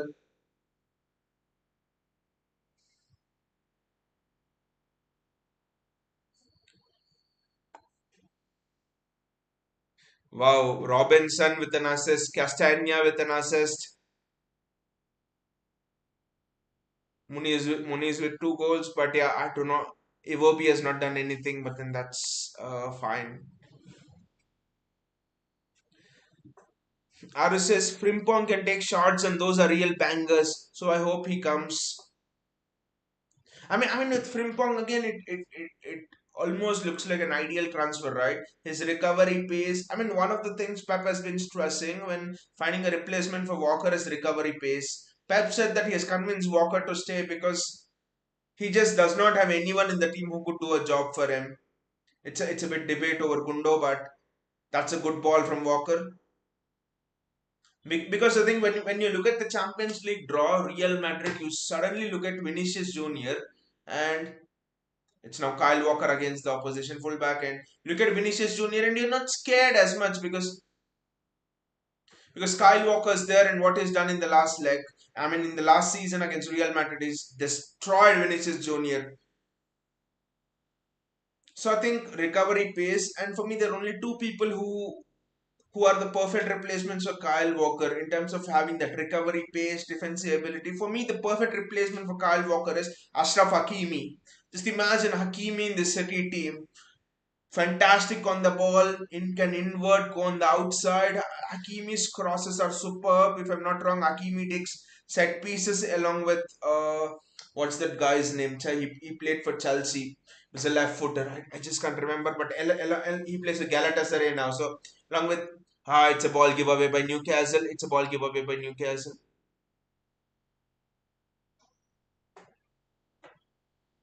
Isaac has missed the chance, to be honest, and it's a corner. That was a poor giveaway. No, who's given that. So Hakimi takes set pieces as well when he plays for Morocco. So Hakimi is the perfect option, but PSG are not going to let Mbappe and Hakimi go in the same summer. So I think Frimpong is the second one who can match the pace of Kyle Walker.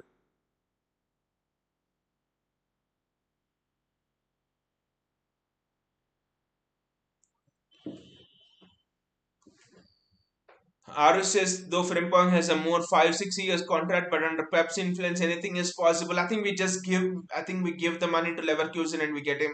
It's interesting, Arus, because Jeremy Frimpong also Arus. The interesting thing is the link of Frimpong's. Wow, it's pouring down at the Etihad. But the interesting thing is Frimpong's linked to our academy as well. I think 4 5 years back, Frimpong was our under 23's captain. He was our ADS captain also, right? Frimpong. So it's not that he's a stranger at the Etihad. His is already used to the culture here, the kind of processes that are at the Etihad and stuff. So Frimpong, and by the way, both of Leverkusen's fullbacks are not fullbacks. It's a crime to call them fullbacks because they just take shots from long distance. They're everything but a fullback, to be honest. Phil Foden has to play in Erling Haaland. It was almost through there. Both of them take wonderful shots, Grimaldo and Frimpong. Yeah, Frimpong would be an ideal replacement. I think you could actually groom. I think you could actually groom someone like a Yanku to bring him back, groom him under Frimpong because Kyle Walker, I don't think he stays for more than 2 more years because somewhere down the line the body is gonna give up because of his pace and stuff. I think 1 or 2 more years for Walker at the best. In at the same time, you could actually you could actually groom Jan Kuto and also Frimpong a season under Walker and then could groom Jan Kuto as well. It will be interesting because we do not have any right backs and I don't see Rico Lewis as a right back to be honest. I see Rico Lewis as a box to box player. He is not a right back. Erling Haaland running at the Newcastle defense. Erling Haaland is running through. He's played Bernardo Silva. City are managing this game beautifully. Aru says but Hakimi is linked with transfer to another club. I don't know. I don't remember the name, but there is surely news about this transfer. Is it Real Madrid, Arush? Because I do not see any other club purchasing him. To be honest, it was Real Madrid. I'm sure it was Real Madrid. And by the way, Hakimi was, if I'm not wrong, Hakimi was a youth player at Real Madrid, right? Or he was bought by Real Madrid and he was loaned out to PSG. There's some connection over there. But just imagine if Real Madrid's back four is Alfonso Davis, Rudiger, David Alaba, and Ashraf Hakimi. The pace on both the flanks would be insane. But anyway, Hakimi would be the ideal transfer, but I don't think it will happen.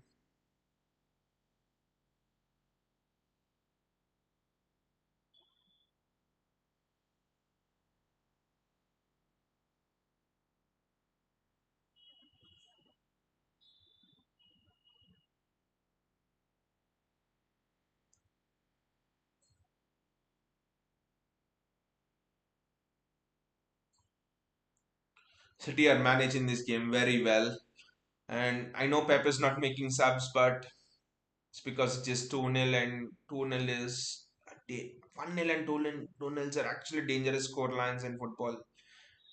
2-0 at the Etihad, Crystal Palace. I remember Crystal Palace. We drew 2-2, so anything can happen.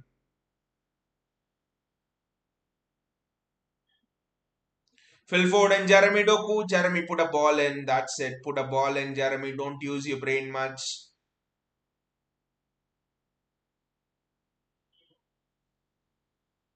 Kovacic, Bernardo Silva.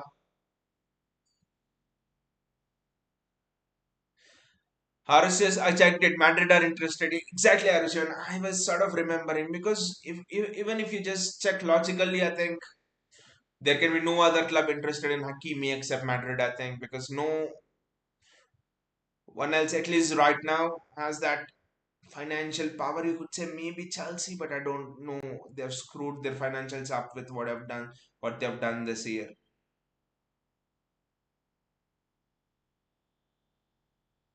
But yeah, I think the top priority for City should be a Rodri replacement who can play box to box. Ideally, you would want someone like a Kundo kind of a player who can step in for Rodri when needed, but is a classic box to box player.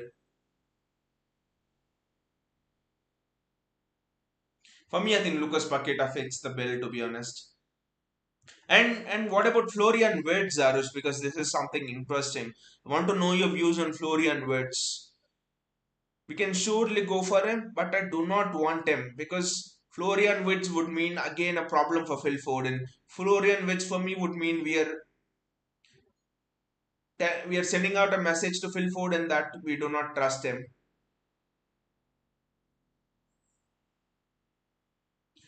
It's a corner for Newcastle. I think Florian Wirtz is an interesting one, but I do not want him anywhere near City.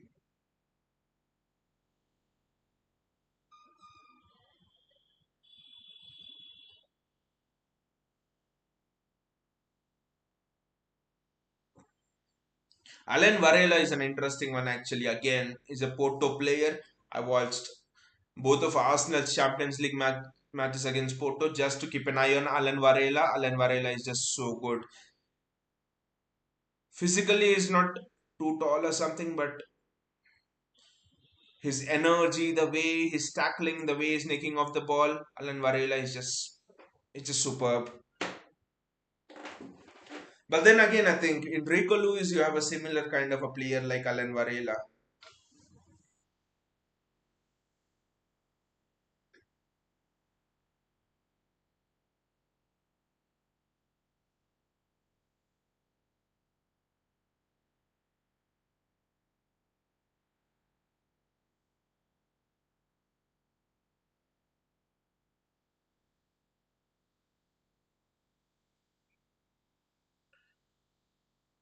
Guardiola does extremely well there. You can see supreme confidence with the ball. Harris's words is not for us because two players a same role would somehow decrease the morale and chemistry, and that to two youngsters. I mean, you could bring in Florian Wirtz, Harris, but then you would have to play what we did with David Silva and Kevin De Bruyne, two cams and a DM, and I do not think Rodri is the kind of DM with whom you can play. It's offside for Newcastle, but I do not think Rodri is the kind of DM with which you could play two cams. Fernandino, that's why was a different beast. So I do not think that suits. Some people say that Florian Wirtz could play off the right. He could come in off the right. That's an interesting theory actually with Florian Wirtz coming off the right because a few people they liken Florian Wirtz to a Mesut Ozil, and one of Mesut Ozil's strength was he to, to just skip on to the right and then put balls into the box with his left foot, just like how Bernardo is doing for us now. So that is actually an option because rumors are that PSG want Bernardo Silva and they're ready to pay his release clause because Mbappe is going and the release clause is just 50 million. So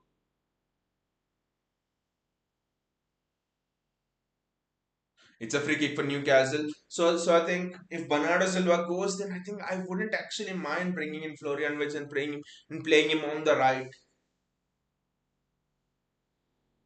His defensive work rate is also good, Florian Wirtz. So I think if you bring in Florian Wirtz, it has to be if Bernardo leaves. I think otherwise I don't see a place for Florian Wirtz in this team.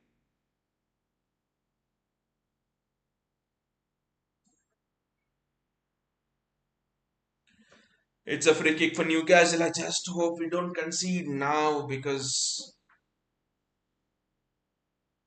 it will be so nervy again the last 15 minutes. That's a great defensive header from Erling Haaland.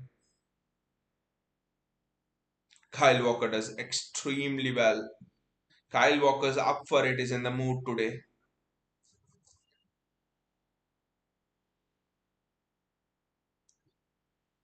Erling Haaland, Stefan Ortega.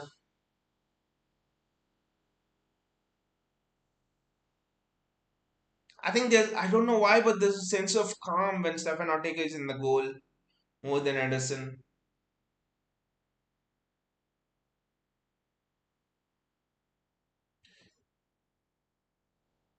It's a head injury and the referee has stopped play.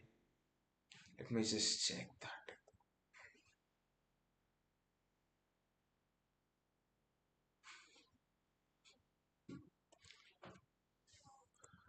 score as well. Fulham and uh,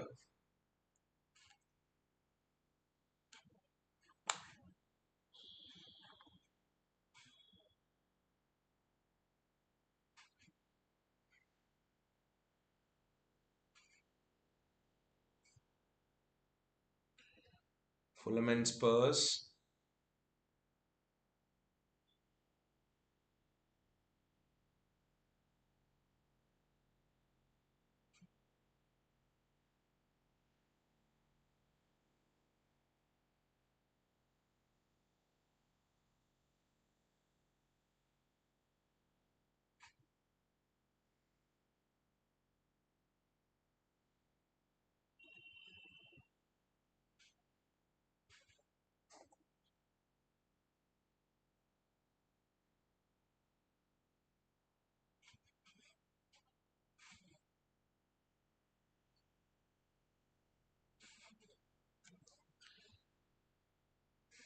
City are managing the game well, actually, I would say.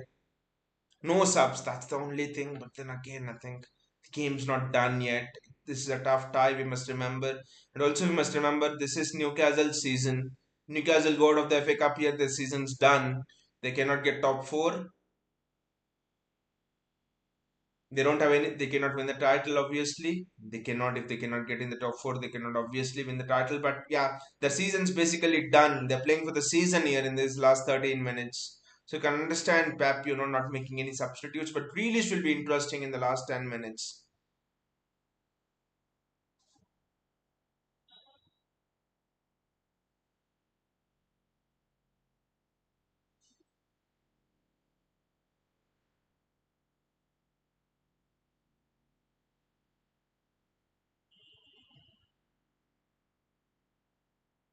Kyle Walker's, that's very good defending from Kyle Walker.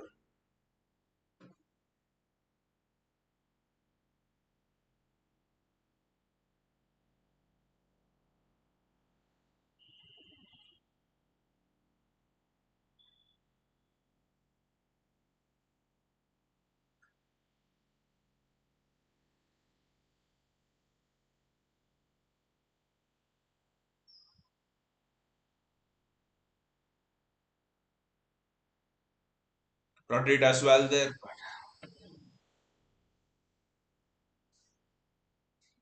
Pep, please make some subs. Rodri is down in pain. I don't know what is it. Just hope it's not something which is serious.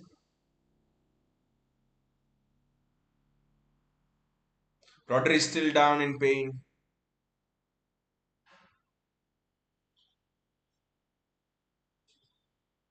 Thank God is up. Just cannot afford to lose Rodri of all people.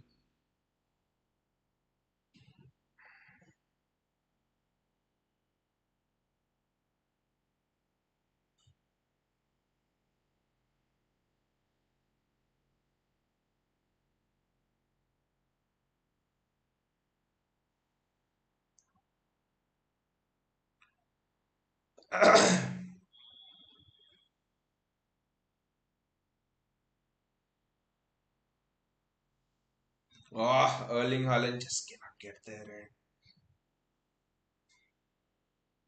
Oscar Bob.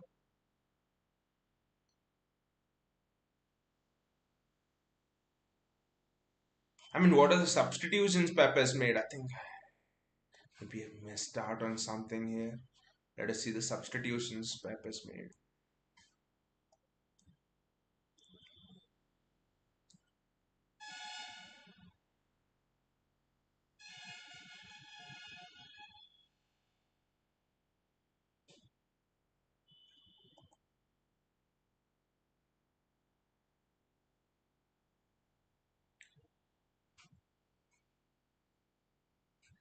Yeah, Jeremy Doku is gone and Oscar Bob's there. Oscar Bob's come in. Yeah, that's the only substitution.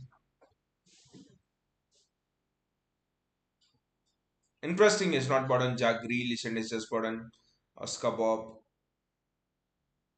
I think in the biggest of matches, Jack Grealish is starting against teams like Arsenal, to be honest.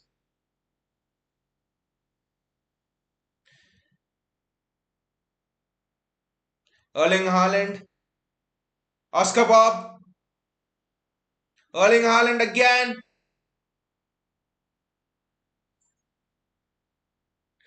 Great defending from Newcastle. Arush says, I'm 99% sure that it's a win for us.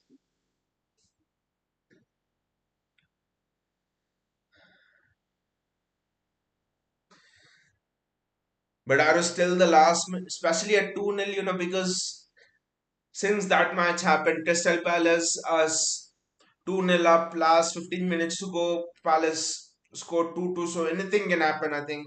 So that's why with City, you're always till the last minute. Since you've seen what has happened in the previous matches, not many, but there are one or two examples. So it's not over until it's over.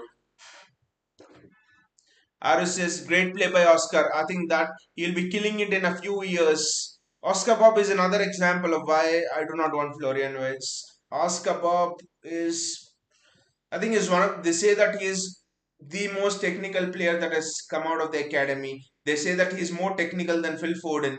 So Oscar Bob, like Pep says, Oscar Bob in tight spaces, he's the best. He's just superb. He's better than Phil Foden in tight spaces. They say that Oscar Bob is the David Silva replacement. It's not Phil Foden. It's not Bernardo Silva. Oscar Bob is the David Silva replacement. So Oscar Bob is that good. Even Micah Hamilton also looked superb, right? When he came on. I think if we had not bought Jeremy Doku in the transfer market, I think Micah Hamilton would have been given more chances because Micah Hamilton also looks damn good. His dribbling is it's not extravagant. It's just one two steps and he's off. Gautam says Bob. I mean, what wonderful play by Oscar Bob Gautam. He is a future City superstar. Just imagine that in a few years, our front line would be Oscar Bob, Phil Foden, and then you have Micah Hamilton on the other wing. Rico Lewis probably playing as a box to box player. Ah, that is wonderful. Then look at the through balls is given to Erling Haaland suddenly. Wow. Those inside runs which Oscar Bob is making is just superb. Jeremy Doku was just not using that opportunity well, but Oscar Bob is just something else.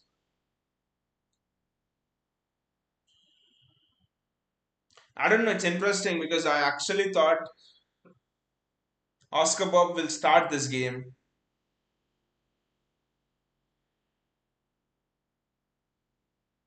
Wonderful defending there by Ruben Diaz. Diaz looks to be back on it, to be honest. Phil Foden takes the ball. Ah, goalkeeper gets there first. The ball doesn't fall to Erling Haaland.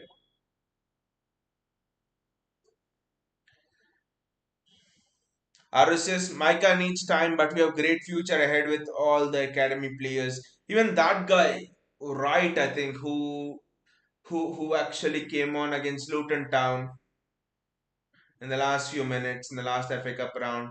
And he was superb.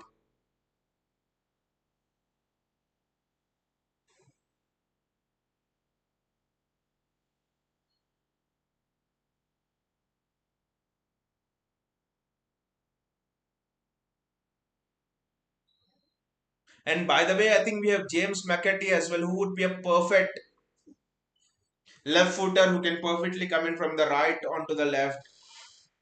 He is not as this thing as a Florian Wirtz, but he could go grow into one. So James McAtee is another talent, can be superb. And anyway, for the right thing, I forgot we bought Savio in as well.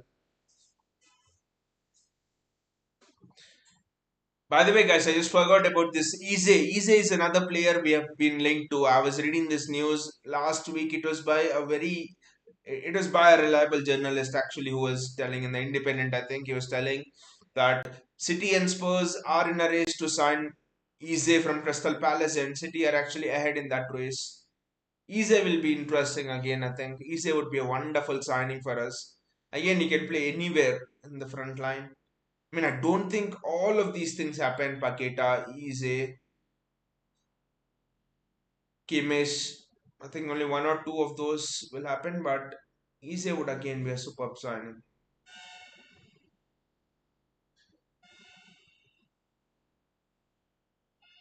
For me, I think we had to replace Mahrez in this transfer window and in the next coming transfer window, for example. And City have actually done a great deal by bringing Savio in. You get Mahrez vibes watching him. He's just 19 and is already so good. And then I think City have the task of replacing Walker. And like Arush has mentioned, Jeremy, and even JSK has mentioned, I think Jeremy Frimpong is someone who we can go for, and we have to replace Gundo as well. And I think Lucas Paqueta could be that Gundo replacement. To put it in a nutshell, I think Savio, Frimpong, and Lucas Paqueta could be our transfer window.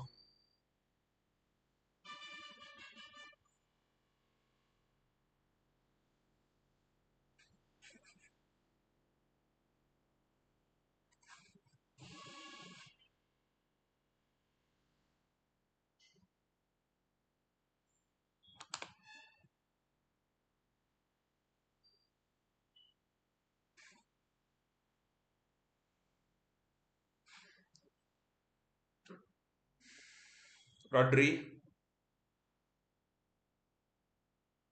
Arush says, what's the benefit of getting Alvarez now? He should have come at least a bit earlier. Only Pep will know it. Only Pep will know it, Arush. I just don't know.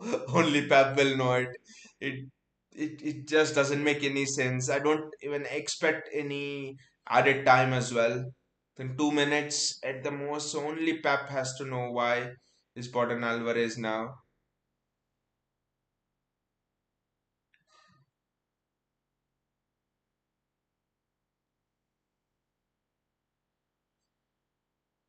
Maybe they might have had some stat from the data analytics department that Erling Haaland gets more injuries from 87th minute to 93rd minute or whatever, and it's better to remove him for precaution. Otherwise, I just don't know. I don't know how it makes sense removing him right now. Newcastle are through here. Newcastle are through here, and that is excellent defending from Manuel Akanji. Just imagine a goal now to Newcastle. It will just be goosebumpy time, nervy time. Kovacic, Bernardo Silva, Oscar Bob on one side, Phil Foden dashing through the middle. Phil Foden through the middle. Ah, Gautam says, hope Kevin is fit for Arsenal match. But Gautam, where do you play Kevin? Where do you play Kevin? That is the question. Can you please tell us where do you play Kevin? Even I am scratching my head. I do not know. Where do you play Kevin? Because I think you cannot have a midfield of Rodri.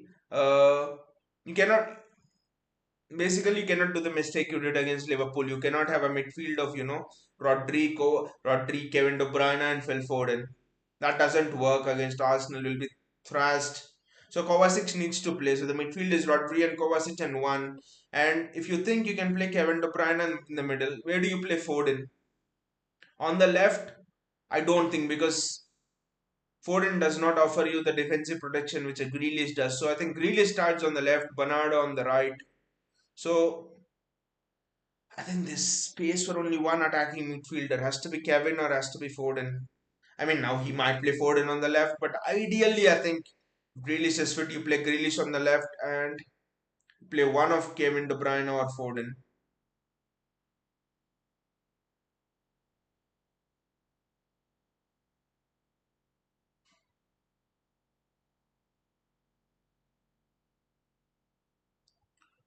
Look at how Mateo Kovacic is just killing the tempo of the game.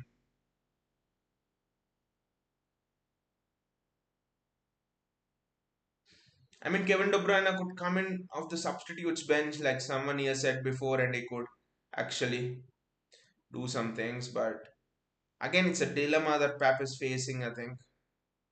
Because in his best team, ideally, Pep would have Grealish, Bernardo, Haaland, and Pep would have Rodri Kovacic. There's just one missing piece there. This is the team that has won us the Champions League, of course, Gundo instead of Kovacic. But apart from that, I think that is the team that won you the treble last season, ideally, right? So there's and the team that won you the treble last season, there's only been one attacking midfielder and not two.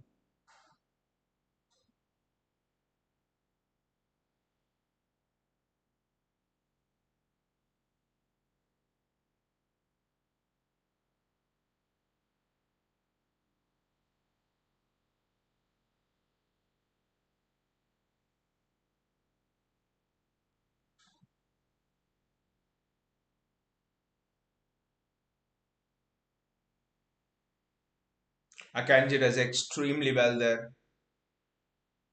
3 minutes of added time. Ortega moving towards another clean sheet, and his distribution has been superb as well because Newcastle have pressed high, and yet Ortega was able to resist that press. Phil Ford and Mateo Kovacic, Rodri Kovacic.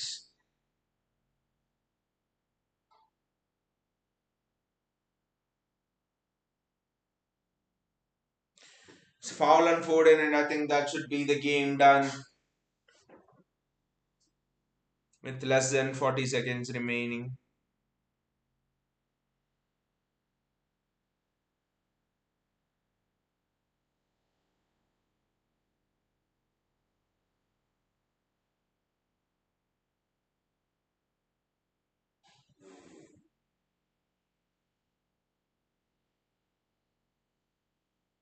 Oscar Bob, what a piece of skill there from Oscar Bob. 4 5 players and he escaped them. This youngster is just something else. Remember the name, guys. Oscar Bob. Peter Schmeichel said it very well. What a wonderful name to have, Oscar Bob. And that's it. City progressed to the semi-finals of the FA Cup a season after winning the treble. Eddie Howe, that's what Eddie Howe is asking Pep. How do you have the motivation to do this year on year? Our guys have reached top four, and that's it. The next season, they no motivation is left for them. Again, kudos to this group. Whatever might happen further in this season. Kudos to this group that we are in the middle of March and still we are in with a chance of winning another treble. That kind of motivation levels, honestly, if we are honest with ourselves, none of the fans have expected us, none of us have expected City to maintain those levels from last season, because a treble year, a drop off was excusable this season, but Pep did not want any excuses, and that is the hallmark of a champion team and a champion manager. They look for solutions instead of excuses, and now we have a damn good chance of winning this entire tournament, I would say, because one of United and Liverpool are going to be knocked out, and it's a damn good chance of winning this tournament, and we are just, and ideally I would say we're very well placed. We're not comfortable, but we're well placed, I would say, at this time of the year. This is how we want our team to be ideally placed come March and come April. In with a chance of winning the league, in with a chance of winning the favourites for the FA Cup, Champions League, even though it's against Real Madrid, second like the Etihad. I dare not say anyone is favourite against Real Madrid because it's Real Madrid, but I somehow have that feeling that it is okay for City. We are not the City of 2 years back or 3 years back where you fear Real Madrid. We now have our own pedigree in the Champions League. So suddenly the feeling is different in the Champions League as well for us. So a great game again. We have got through Tottenham away, which is tough stadium for us. Newcastle we have gone through. Luton away was always a tough game, but still we destroyed them. Great for City. Great going for City. Arus says 2 week long break now. See you then. It was a great game today. Thank you, Arus. Thank you, Arus, for joining us here again. I hope you had a good time here, and thank you again for contributing with all of the comments, and and all of you other guys as well. JSK, Bayaji, Gautam. Thank you. Thanks to all of you again for coming on here and contributing to the community, and putting in all of those wonderful comments. It's been a great pleasure. See you all, guys, and take care.